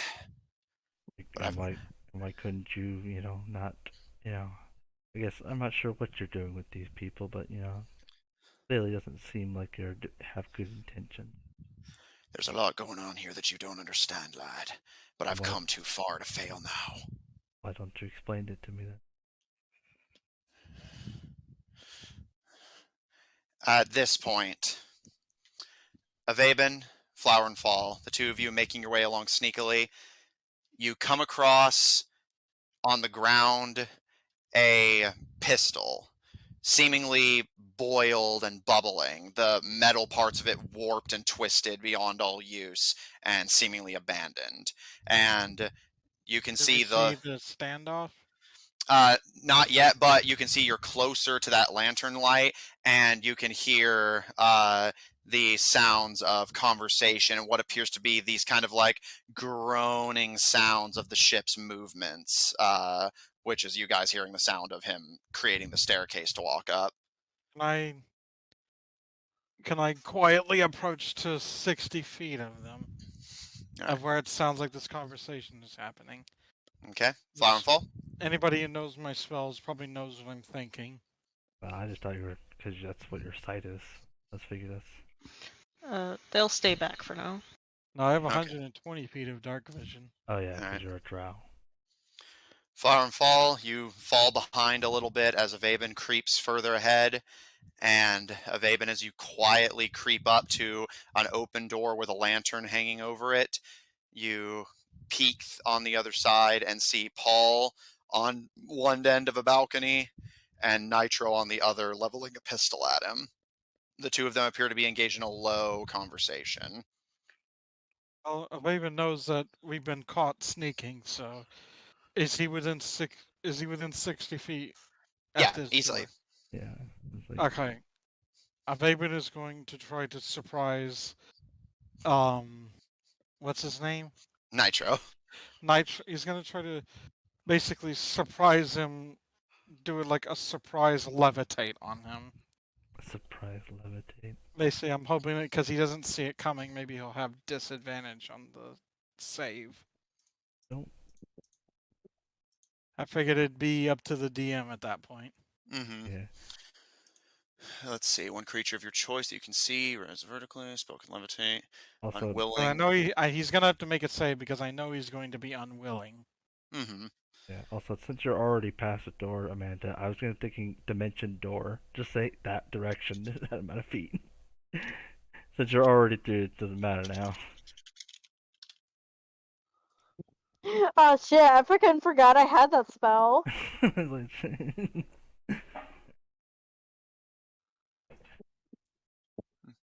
Yeah. Yeah. I'll actually rule this as him being surprised, so I'll give him disadvantage on the save. Alright, so I'm going to use levitate, Okay. which I use as one of my spell slots. All right. Yeah, like he said, if I feel anyone like knows the my only spells, chance I have at winning this is if he has disadvantage, because the save is 11. yeah, I was like, if anyone knows my spells, this is the first time you've used magic.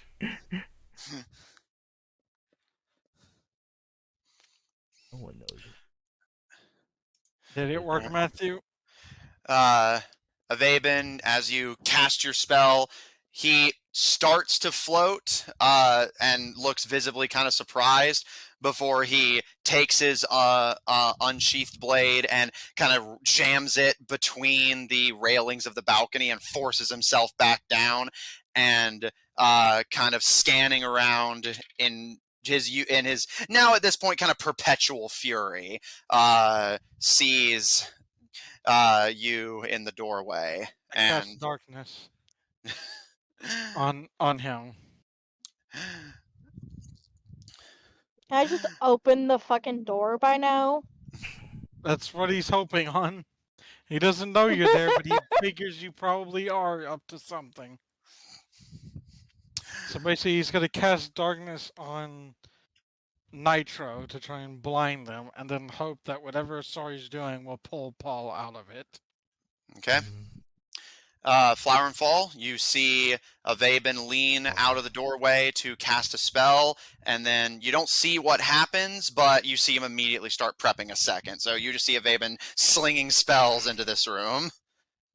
You gonna continue holding back, or are you gonna join in the whatever this is? Or Greylog could get me out. Who knows where he is? All right, we'll come back to you.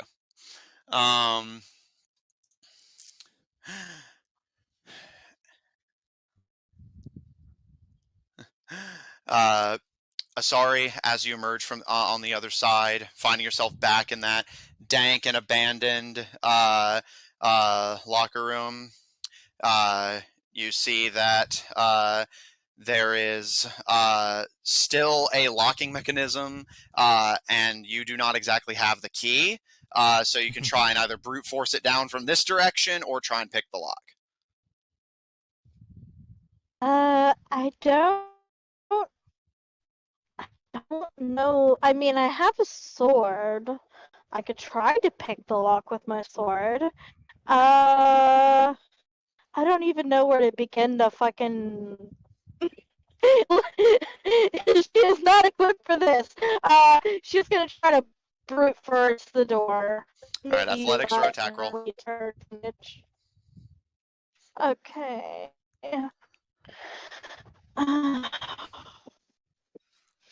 Okay, it's not bad. Natural 17 plus, let me see, you said athletics, so 18. All right, you actually just make what you need.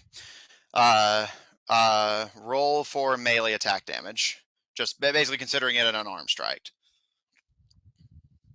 Oh, I think it's automatically something, right? Yeah, it should be listed on your actions. 0. 0.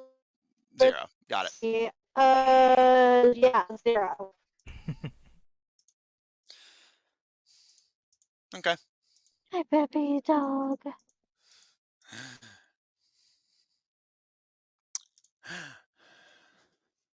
Sorry, you kind of reel back into the locker room and charge at the door. Paul, as Avaben's first spell fails and he starts readying the casting of darkness, Nitro looks to you with hostility, and well, I find myself ambushed and at a loss, but I'll be happy to explain it to you over your grave. So is that a yes? You'll tell me what's going on? And it's at that point that Avaben's darkness kicks in. And I'll say at this point we are well within initiative order. And Greylog, you had ran for a considerable distance before realizing that Nitro was not in fact following you. Unless you want to tell me that you were like going at like a leisurely strolling pace from the gun and sword wielding pirate and listening super carefully for if he was following you or not.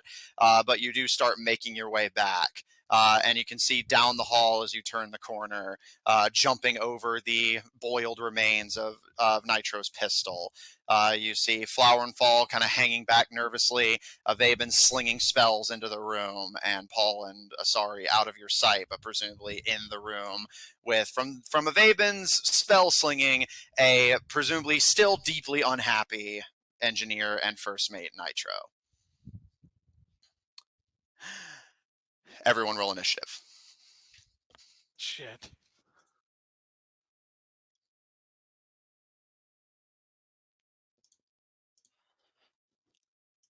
Oh, you've been making some commands here.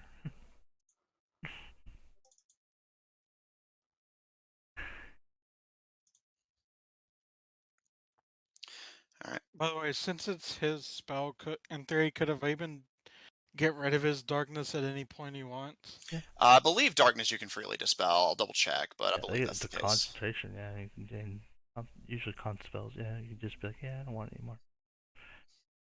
Get out of here. Yeah, it can be disrupted against your will if you fail concentration, but yeah, you can drop it anytime you want. I was wondering. All right. Initiative. 25 to 20.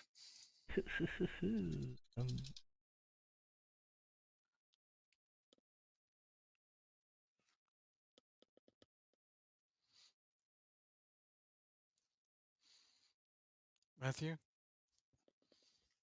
I figured you guys typically roll so high. I was just waiting for somebody to be like, oh, like 83.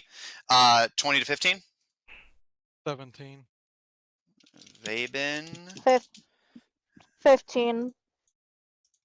Okay, Vaben and Greylog going together. Asari after them. 15 to 10.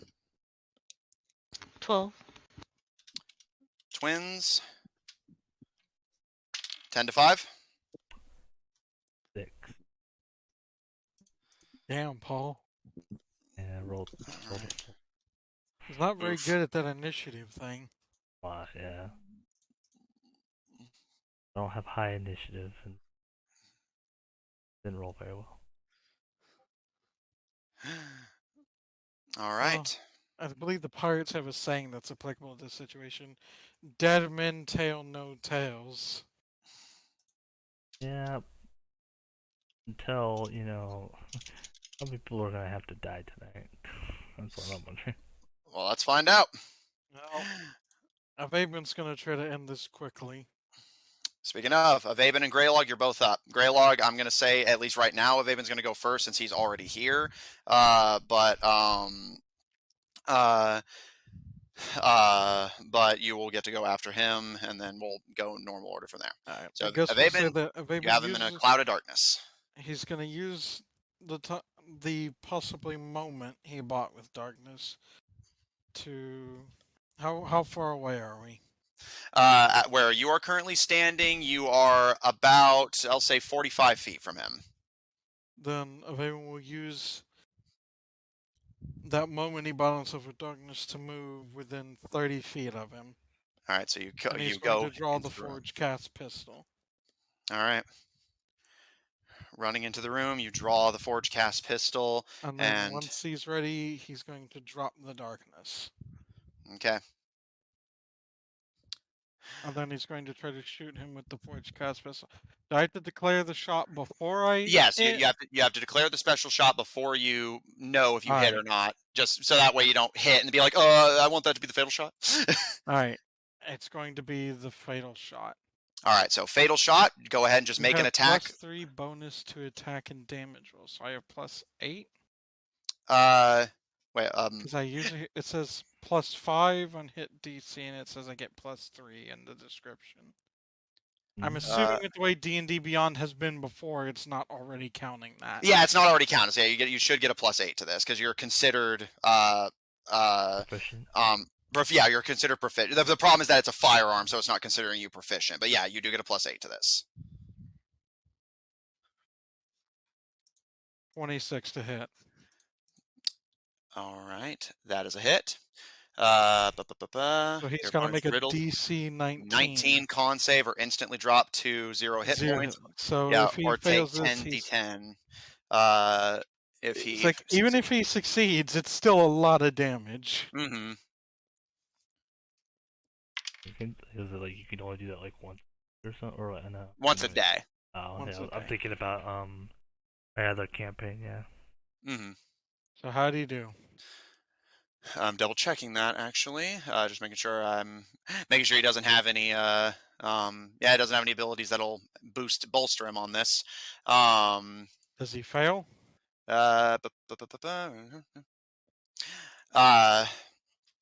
Avaben, as you drop the darkness, you get a split-second visage of Nitro with blade in one hand and pistol in the other, and as he goes to try and outdraw you, you level your already prepared pistol at him, and Paul, you watch as the bullet sails through the air, and Greylog, just as you're turning the corner to rush to the party's defense, you see the wall of the balcony splatter with red as Nitro is shot to death. So he failed the save. Yes. And I'm assuming you've said that you don't go for non-fatal shots, so. Honestly, he probably, with him having to outdraw him, he probably wasn't taking the time to avoid it. Because you said he had to try and beat his shot, so we'll just say because he didn't have time for things like picking his placement. Mm-hmm.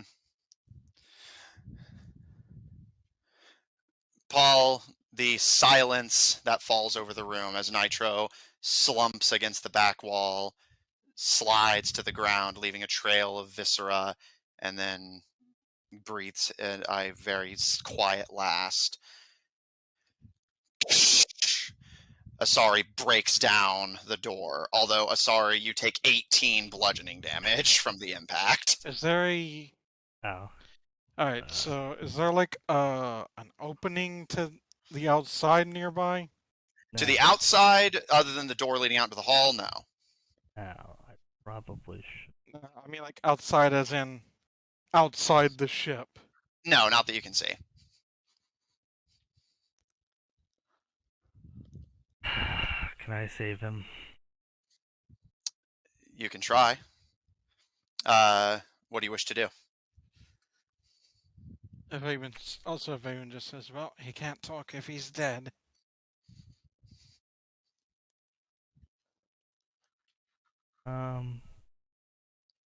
Change that later. Well, I'm going to try to give him... I don't want him to come back and attack us, so he's going to try to give him 1 point of healing. All right. Lay on hands. Greylog, as you enter the room, kind of bemoaning the lack of a proper fight. Flower and Fall, cautiously in the back, just relieved that things have ended.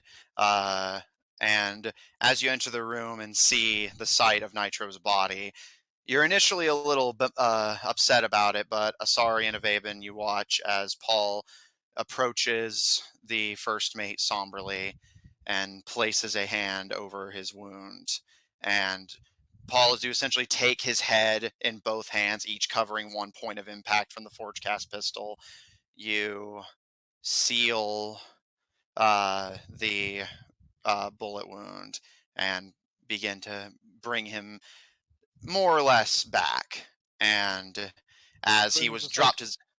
Avon's like, why are you doing that? He's going to talk.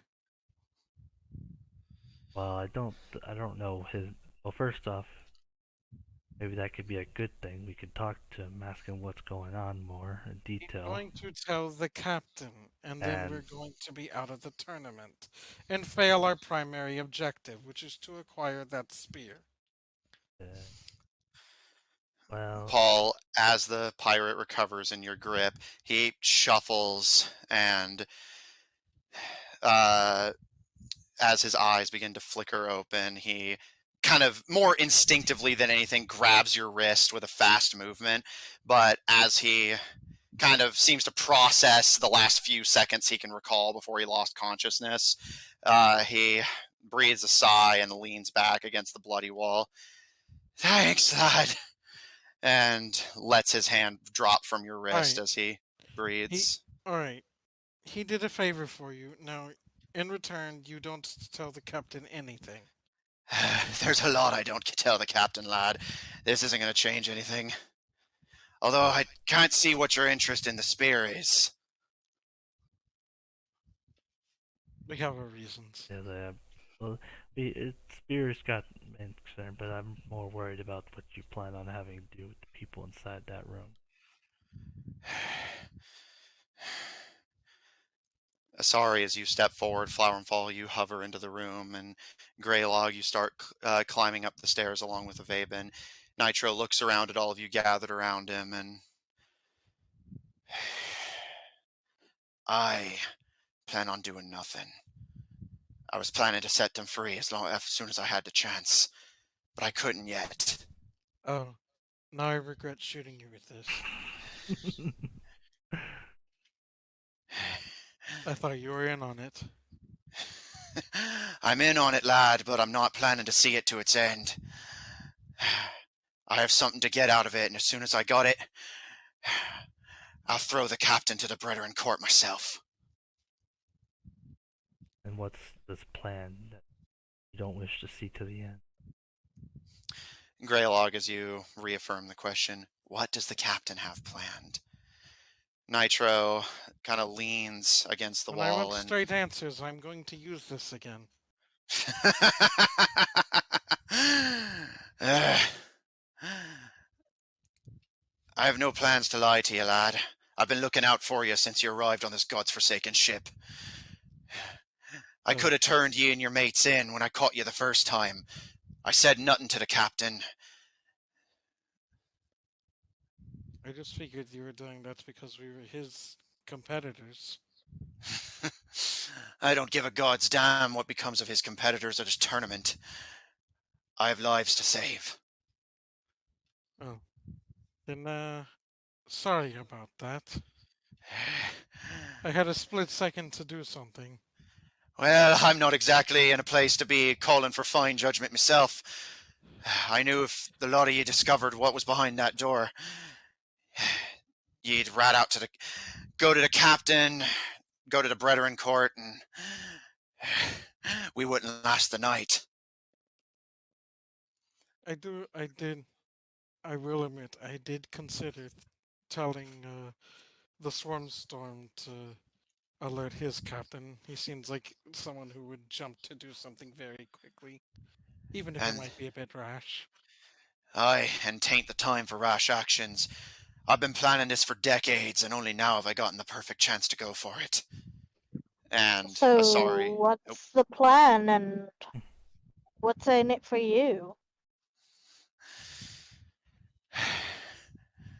Look, let's all be quite honest with each other. You want the spear, and my best guess is there's only one reason for that. You're after the doorway, and that's the key, ain't it? Doorway? Who said anything about a doorway? It's a spear, not a key. He kind of smirks and rolls his eyes on the ground, and the spear won't do you no good. It's not the key. But the door told us it was. Shit! He smirks and, aye, that was the idea. When we first built Plundon, the gods thought it was ridiculous to trust pirates with objects of such fine value. So, they said if we were to be trusted with anything, it was to be something that a pirate would have no use for. Or at least so they thought. So they gave us the spear. It's a good enough spear, finds craftsmanship. And he looks to you, Asari. But you're an archaeologist, and you already know, don't you? The spear's useless outside of Ares' hands. Doesn't do mortals any good, any more than a typical spear would.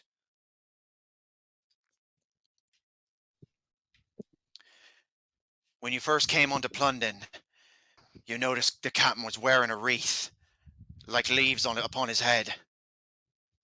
Mm-hmm. That's the key you're after. Apollo's wreath. It has no combat use, so the gods thought we pirates wouldn't get any use out of it. But Imamu found a way. Turns out, that wreath gives you the charm of Apollo. He does strike me as someone who would like to have the charm of a literal god of charm. Yeah. What does that Considering imply? he sees himself as a performer, yeah. Aye. He's terrified of what comes after, well, where ye almost sent me, Mr. Aglatha. Yeah, He's I think you realize what I meant, what I said to that pirate back in the arena. If I shot him with this, that would have been a disaster. He gives a nod and quirks an eyebrow. You lot have a knack for getting into trouble. That's why I wasn't planning to tell you until the time was right. I had it all figured out. I was going to wait until ye lot made it to the major leagues, and then I would reach out, quietly, all on the sly like, once I was sure you could be trusted. You broke the rules a few too many times for my liking, so I was starting to reconsider. And once it looked like you were about to discover it before I was ready, well, I wasn't going to let the captain kill any more people. Unfortunately, some of our members already knew about it. I suspected as much. I was And waiting to see might if they have would keep said quiet. something to some of the other minor leaguers. He kind of pinches the bridge of his nose and heaves a sigh and, well, not exactly in a place to be a choosing beggar, am I? And he kind of runs a hand through By the way, through his still bloody hair. how do they decide which of the fighters gets taken? Ordinarily, Captain Merrick takes whichever one strikes his fancy. But since you lot showed up, he saw potential in ye. So he thought of it like this. It's easier to charm someone to do something that they're already wanting to do. So, if he went after the people you beat, it'd be easier for him to work his magic. And then once he had an army of everyone you'd pissed off along the way, he would turn on ye and take your artifacts for himself. Is he even going to do this to the Scorpio pirates, even though he's one of the... What are they called again? Brothers? Brethren of the Coast. And matter of fact, it's being done right now. He would even go after one of the brethren for this? He's been planning it since the beginning. Brother Scorpio and his men are likely being turned as we speak. That's why I was coming here. I needed to lay out food for them once they were brought in. What exactly is magic? happening? And what is happening to them? All the poor souls in that room are under the spell of Captain Merrick. And they won't do nothing. They won't eat, breathe, or scratch their bums unless he orders it. So, he tells his men to stay put until he has more orders for him. I can remove magic in a pretty wide area. Dispel magic. Oh, that's not. He kind of nods his head, and this is godly magic. It'll take a bit of doing, but if you think you can, be my guest. But my question is, and he looks over all of you, what happens now? I mean, we just can't sit by and let all this happen. By the sounds of it, even if we do fight this fight, if we win, we're not getting what we're going after anyway.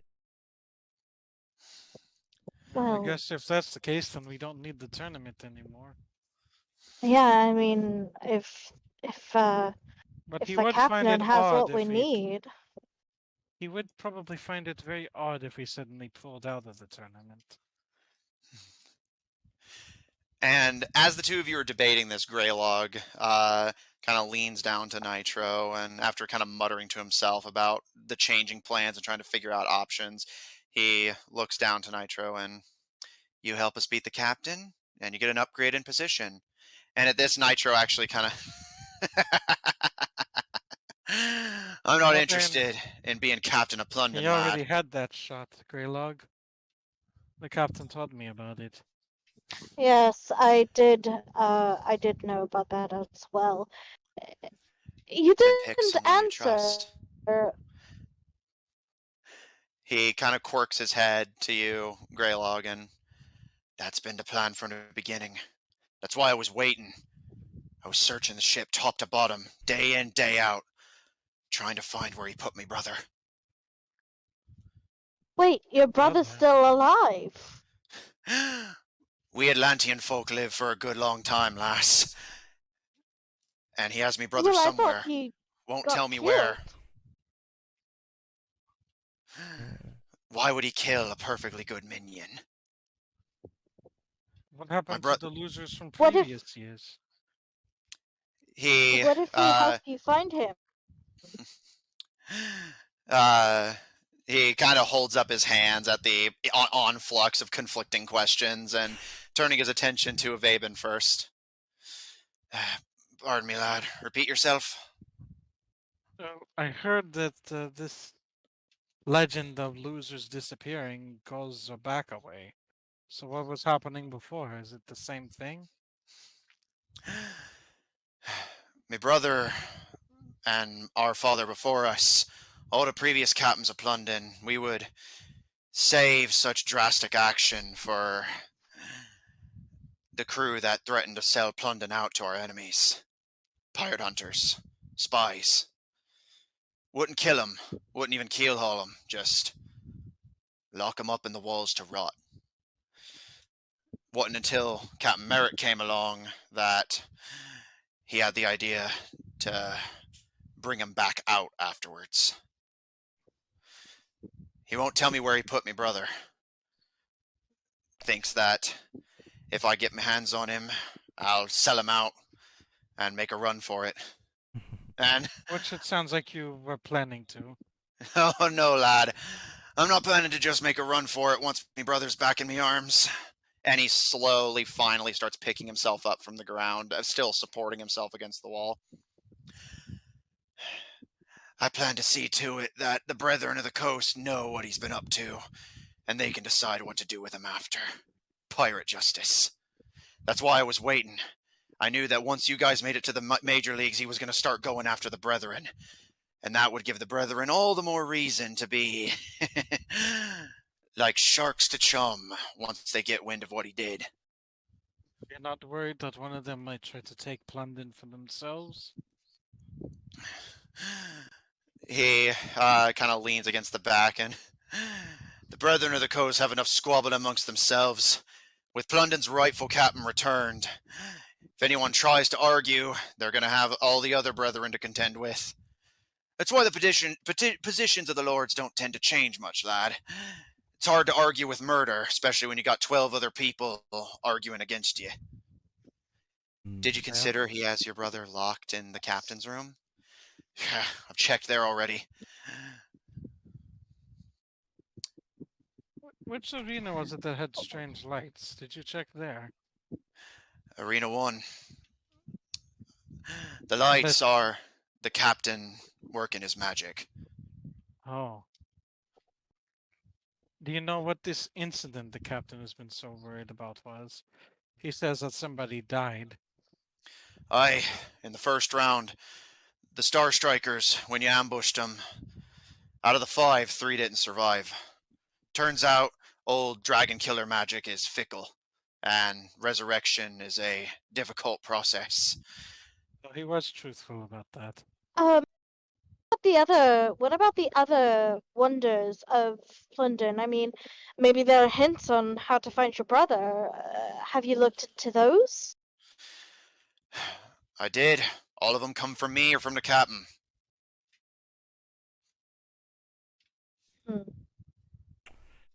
Is there a place where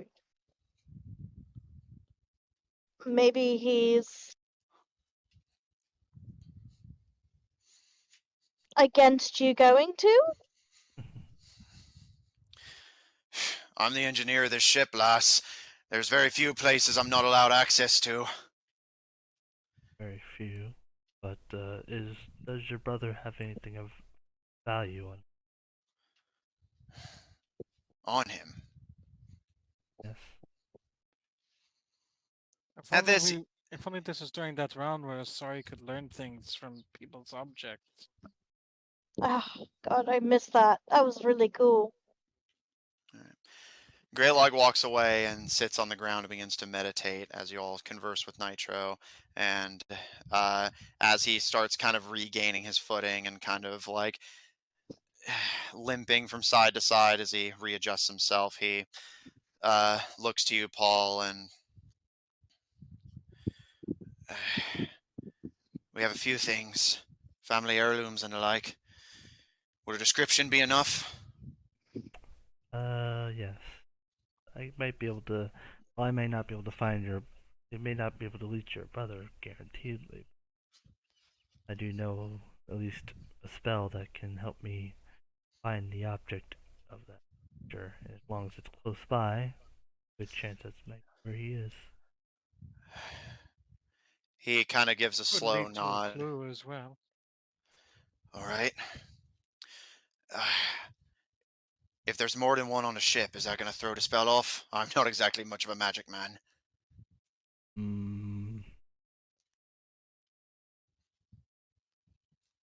I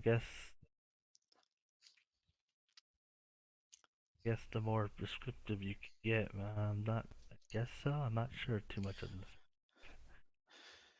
He reaches for the blade on his belt, but he kind of holds up a hand to all of you and no keel holding, please. And slowly, kind of loosely, so that you guys can see he doesn't have a firm grip on it, begins to unsheath the blade he had been threatening you with moments before. And Avaben and Paul and Asari and Flower and Fall, now that you're getting a closer look at the blade that Greylog had kicked out of his hands earlier, you notice it appears to be crafted with the same forging techniques as Avaben's Forge Cast pistol. Little bits of mana streamlined into the metal. Raven's gonna look at his pistol like he's comparing the symbols. And he's gonna be like, well, I guess that makes sense. He gives you a smile, and the keys are meant to be acquired in a certain order. Since one of my people's heirlooms was the second, they thought it only fair that we protect the third ourselves. By the way, since you know about the door, would you happen to know anything about what's behind it? We're trying to figure out if we should be collecting these to make sure nobody else opens it, or if there really is something valuable there. At this, you can see his eyes kind of glaze and almost glimmer as he smiles, and treasure beyond all measurable value, the loot of 1,000 conquests.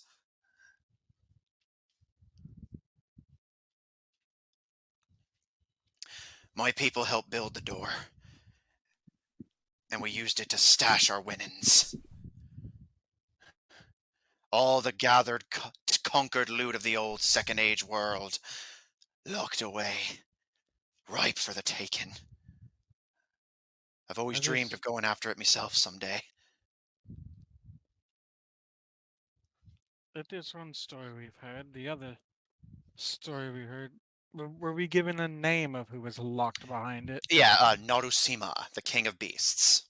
Seems there's two stories. It's either a great treasure, like you said, or the only other story we've heard from an elvish elder was that there was the body of someone called Narushima,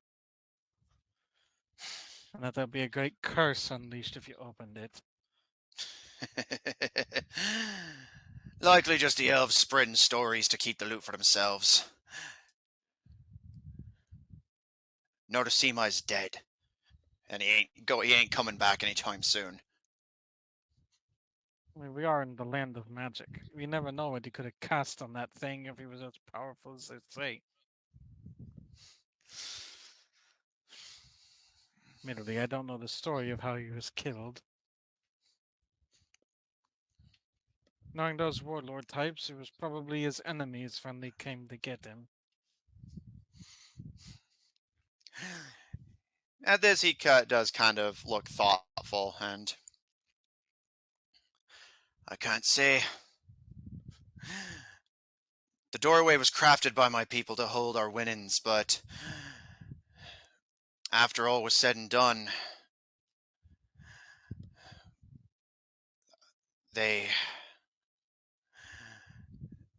we weren't exactly around to protect it after a while. If they did bury him back there, then he's nothing but a skeleton at this point. A big one, but bones nonetheless. But very interesting. He kind of waves his hand somewhat dismissively, and whether the stories are true or not, I'll let you have the key, if you can help me take it. After all, by rights, it's my brother's to decide who gets it. The captain stole that, and I intend to take it back. I think it I'm seems willing to line help. up with him. I'm willing to also help find your brother as well. He seemed to be an excellent captain, and you know, I do believe that he is supposed to be the true captain. Aye. He was the champion of the last tournament, too. I thought there was this elf guy. He smirks to you, and did a captain tell you that? I mean, he's been played up like he's some big champion. The tournaments are hundreds of years between each other, mate. Nobody knows what the champions look like, and most of them die before the next one rolls around. You get pretenders to titles all the time. The captain just chose this one for himself. I cast Zone of Truth. You cast Zone of Truth. And he looks a little confused, and more out of reflex, attempts to resist it. Oh. As you didn't exactly warn him that you were about to cast a spell, and he's still not quite certain if he can trust you to not be hostile or not. So and what's happening? Can Avaven have a look at this room? yeah. I'd say real quick, it's a wisdom save, Paul, right? I believe so. Just want to make sure. Let's see. Charisma save. Oh, charisma save. Okay. DC well, 14. still not great. He still fails. He is now under the effective Zone of Truth. Yeah. And he kind of It'll just automatically. He kind of gives you a smile and tilts his head to you. Not trusting me, to be honest, boy? Well, I mean, just more insurance. I was going to ask you, just simply put everything, if everything you've said so far is true. He kind of considers for a moment, but eventually shrugs and holds up his hand in a kind of joking, swearing motion, given that he is magically compelled to speak the truth. And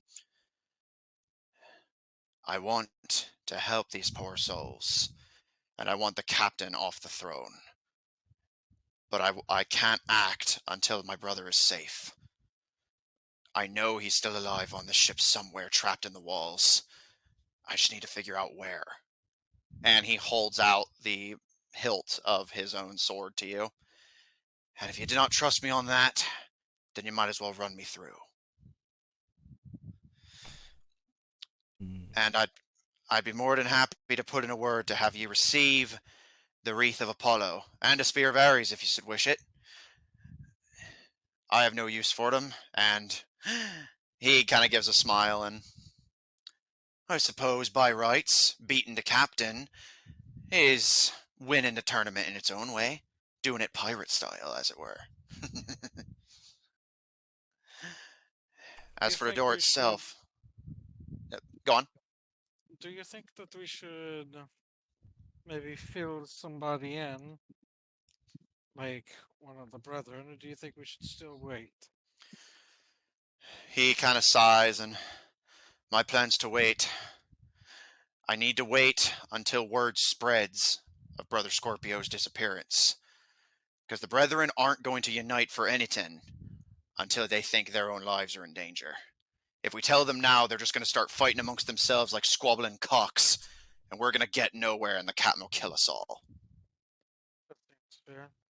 Just from everything I've heard, only one of them will actually act out of idealism. And some might say that idealism is misplaced. He kind of gives you a smirk, and all of them have their moments of goodness. They wouldn't be captains if they weren't. But... And he kind of gives you a smile. You don't get to be as diverse as pirates are without running into some conflicting ideals. I'm guessing you're not exactly strangers to it yourself.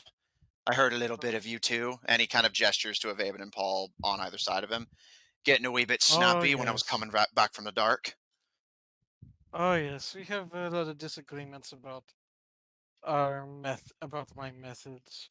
Which I will say, to be fair, I was in a race against Jorgan. I didn't exactly have time to think, oh, let me shoot him in a place that won't be immediately lethal. I think he's talking about the time where you shot before the bell, before the timer, No, he said before he came back. where he came Yeah. back. Like basically while he was getting revived, you two were arguing, so he like overheard some of it as Ah. he was coming back to consciousness.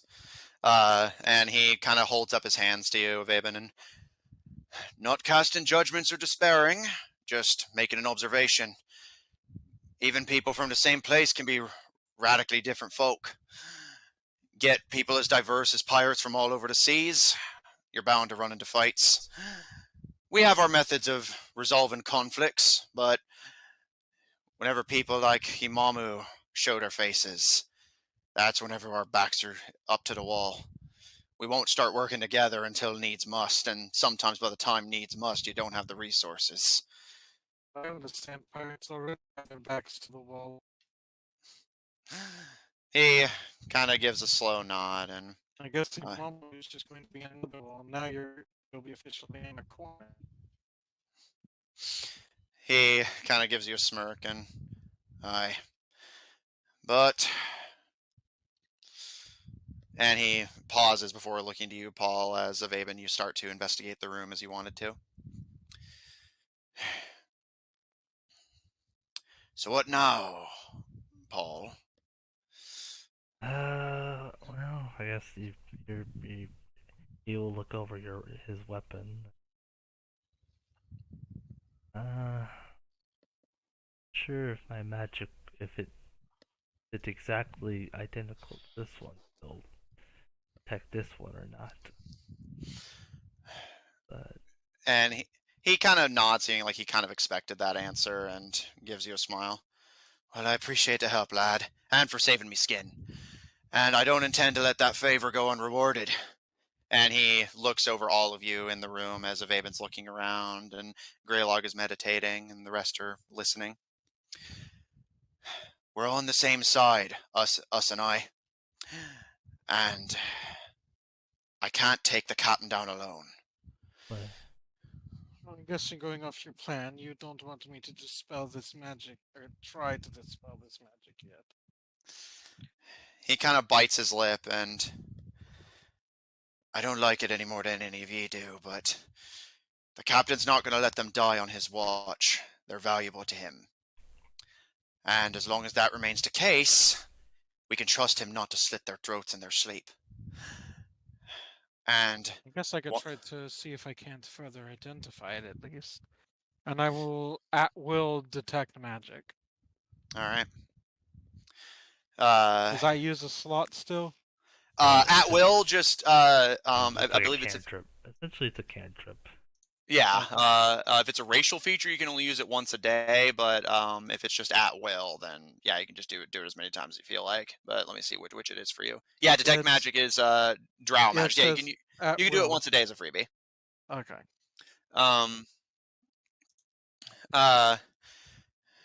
Greylog, as you're meditating, Avaben heads into the locker room to try dispelling, because you guys are out on the balcony right now, but the people are actually in the locker room. Oh, okay. But it's like literally just down the way, so like you can still.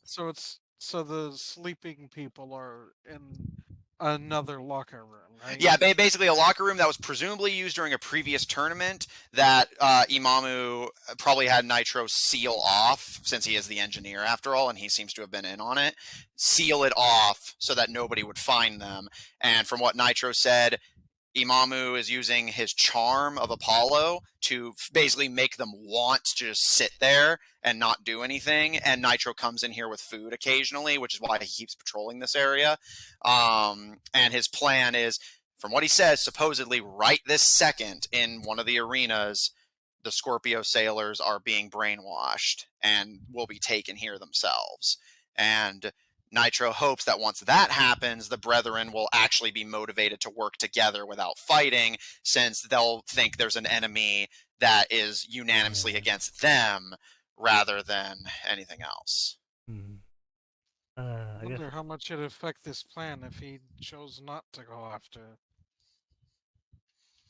after one of the Brethren. But does your brother's blade have a name? At this, he actually kind of pauses and, after a moment, gives you a bit of a smile, and I'll tell you if you promise not to laugh. Well, I mean, I guess if it's the same name as this blade, then that'd be helpful. But as long as Oh no. See, my people, we're folk of tradition, we are, and me brother and I, well, we didn't live to see the glory days of our people, but we're still raised on their traditions.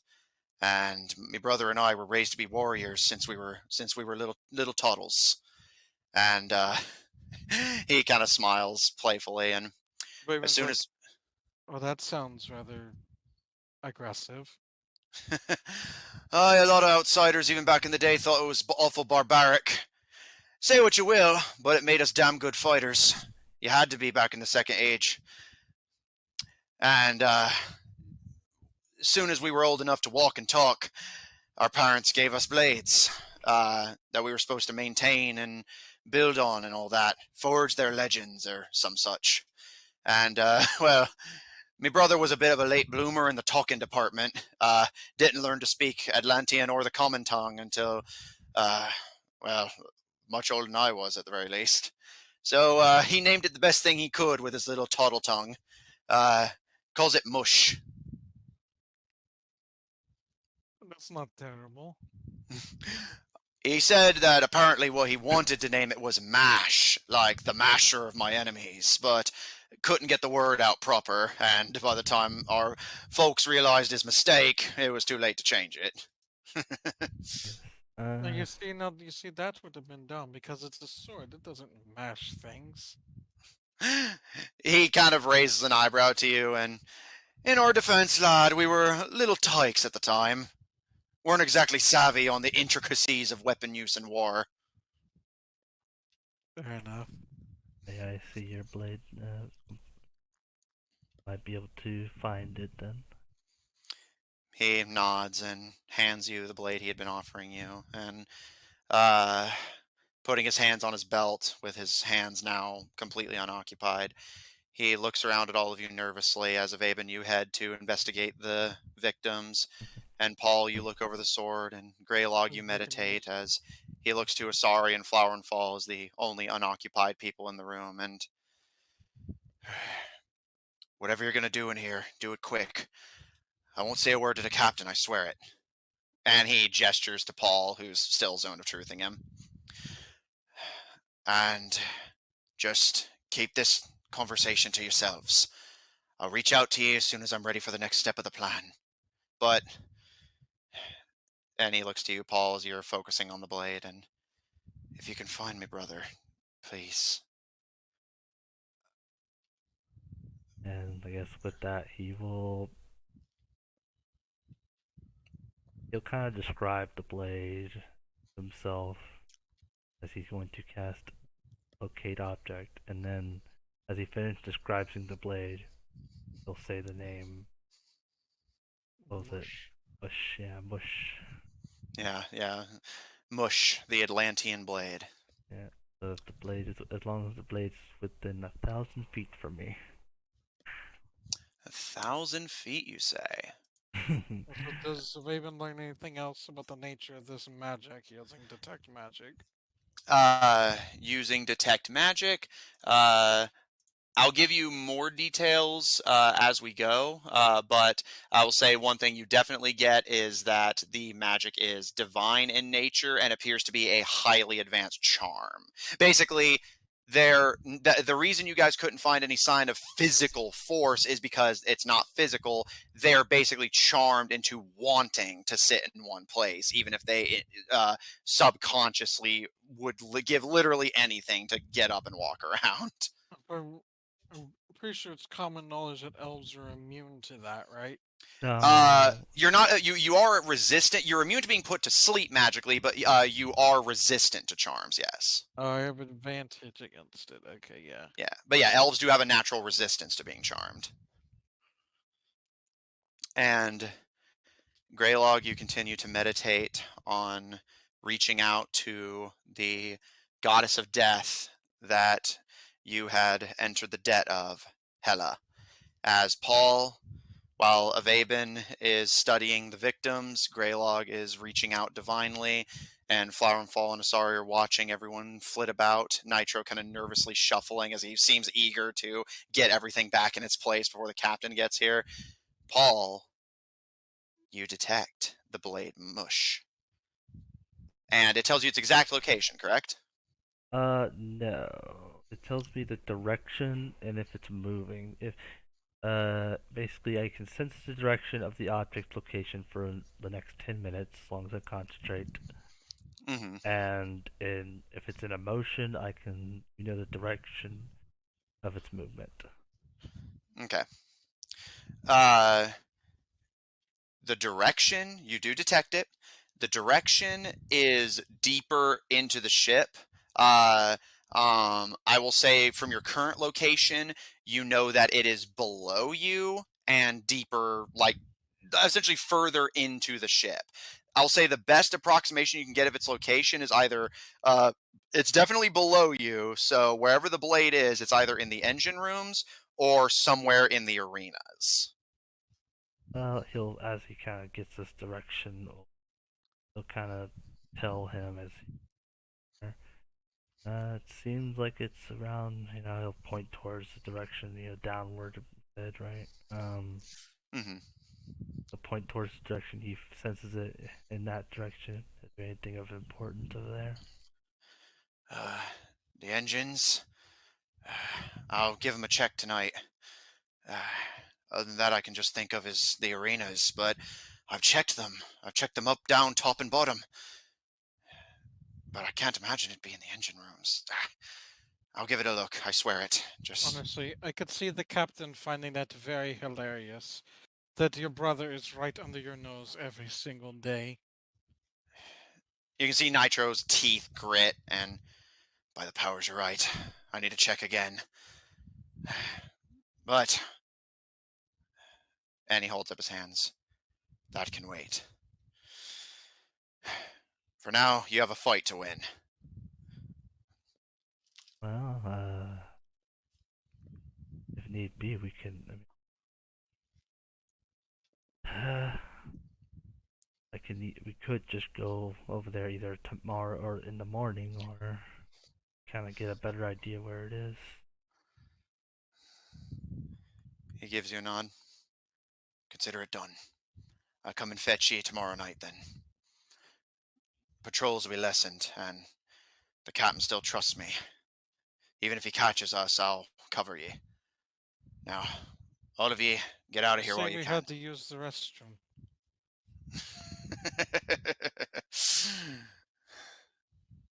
He kind of shakes his head side to side, and we'll see.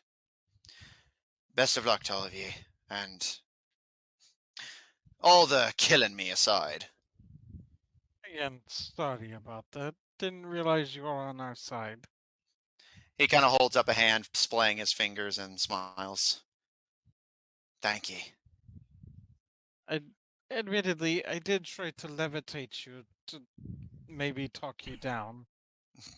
Metaphorically or literally? Both. He kind of rolls his eyes and gives a smirk and places a hand on your shoulder. All right, back to the locker room before you're seen. I'll walk you back. What's up? Did Avaben get a sense for how much higher level of a spell is this than what he can cast a spell magic at? You won't know it exactly, but I will say it's significantly more powerful than your Dispel Magic capabilities. What's the max spell level? For typical like player spellcasters, 9th level is the highest. Is there also like a 10th level that's like other things? Not outside the player? officially, but I can totally make one.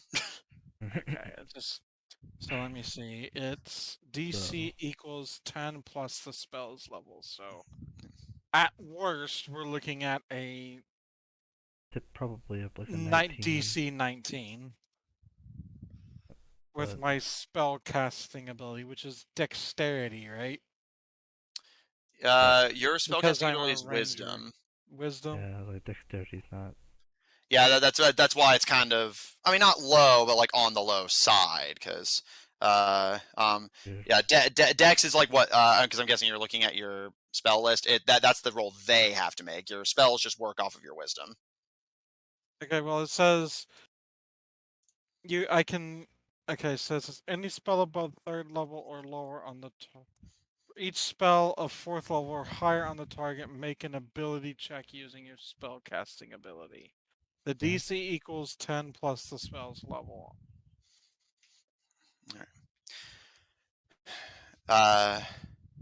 As Nitro looks over all of you and starts kind of ushering you to leave, Greylog, you meditate, trying to reach out to the goddess Hela. Paul, do you return his sword to him once you have cast your spell? Yes. You return Nitro's blade to him, and he sheaths it, and he heads into the locker room to grab a Vaben as he's looking over the victims. As Asari and girls, you look to Greylog, who's just meditating, and Greylog's body begins to visibly pale and twitch slightly. As Greylog, you reach out to Hela, and you get an answer. And that's where we're going to end tonight's session. Oh. So that's why he just. So that's why he didn't hear me. He's like, okay, I gotta end this, Hunter. Well, it wasn't that I didn't hear you. It was more just like you were mostly talking mechanical things, so I was just like, all right, I'll let you talk, and then Yeah, Vaven was gonna ask a question. Yeah, well, yeah, just like basically everyone write down what you wanted to do, and we can pick up with that in the next session. Never do that. No, but I like to think you might someday if I keep telling you to. Should we? Probably, but do we? Nah. Check out our website at officialD5hub.info. Check out our link in chat to join our official D5 Discord server if you want to hang out with us directly. And support our episodes. Post on Apple Podcasts, Pandora, Google Podcasts, the iHeart Podcast Network, wherever you happen to get them from. For our audio listeners, catch us live on Mondays at 7 o'clock Central Daylight Time on twitch.tv/Odd Tornado Productions, and check out Odd Tornado Productions Official on Tumblr to find links to our other works, including our Paladins Twitch channel at twitch.tv/AustinFreak123. If you enjoy what we do, please support us on Patreon. That link's about to be posted as well.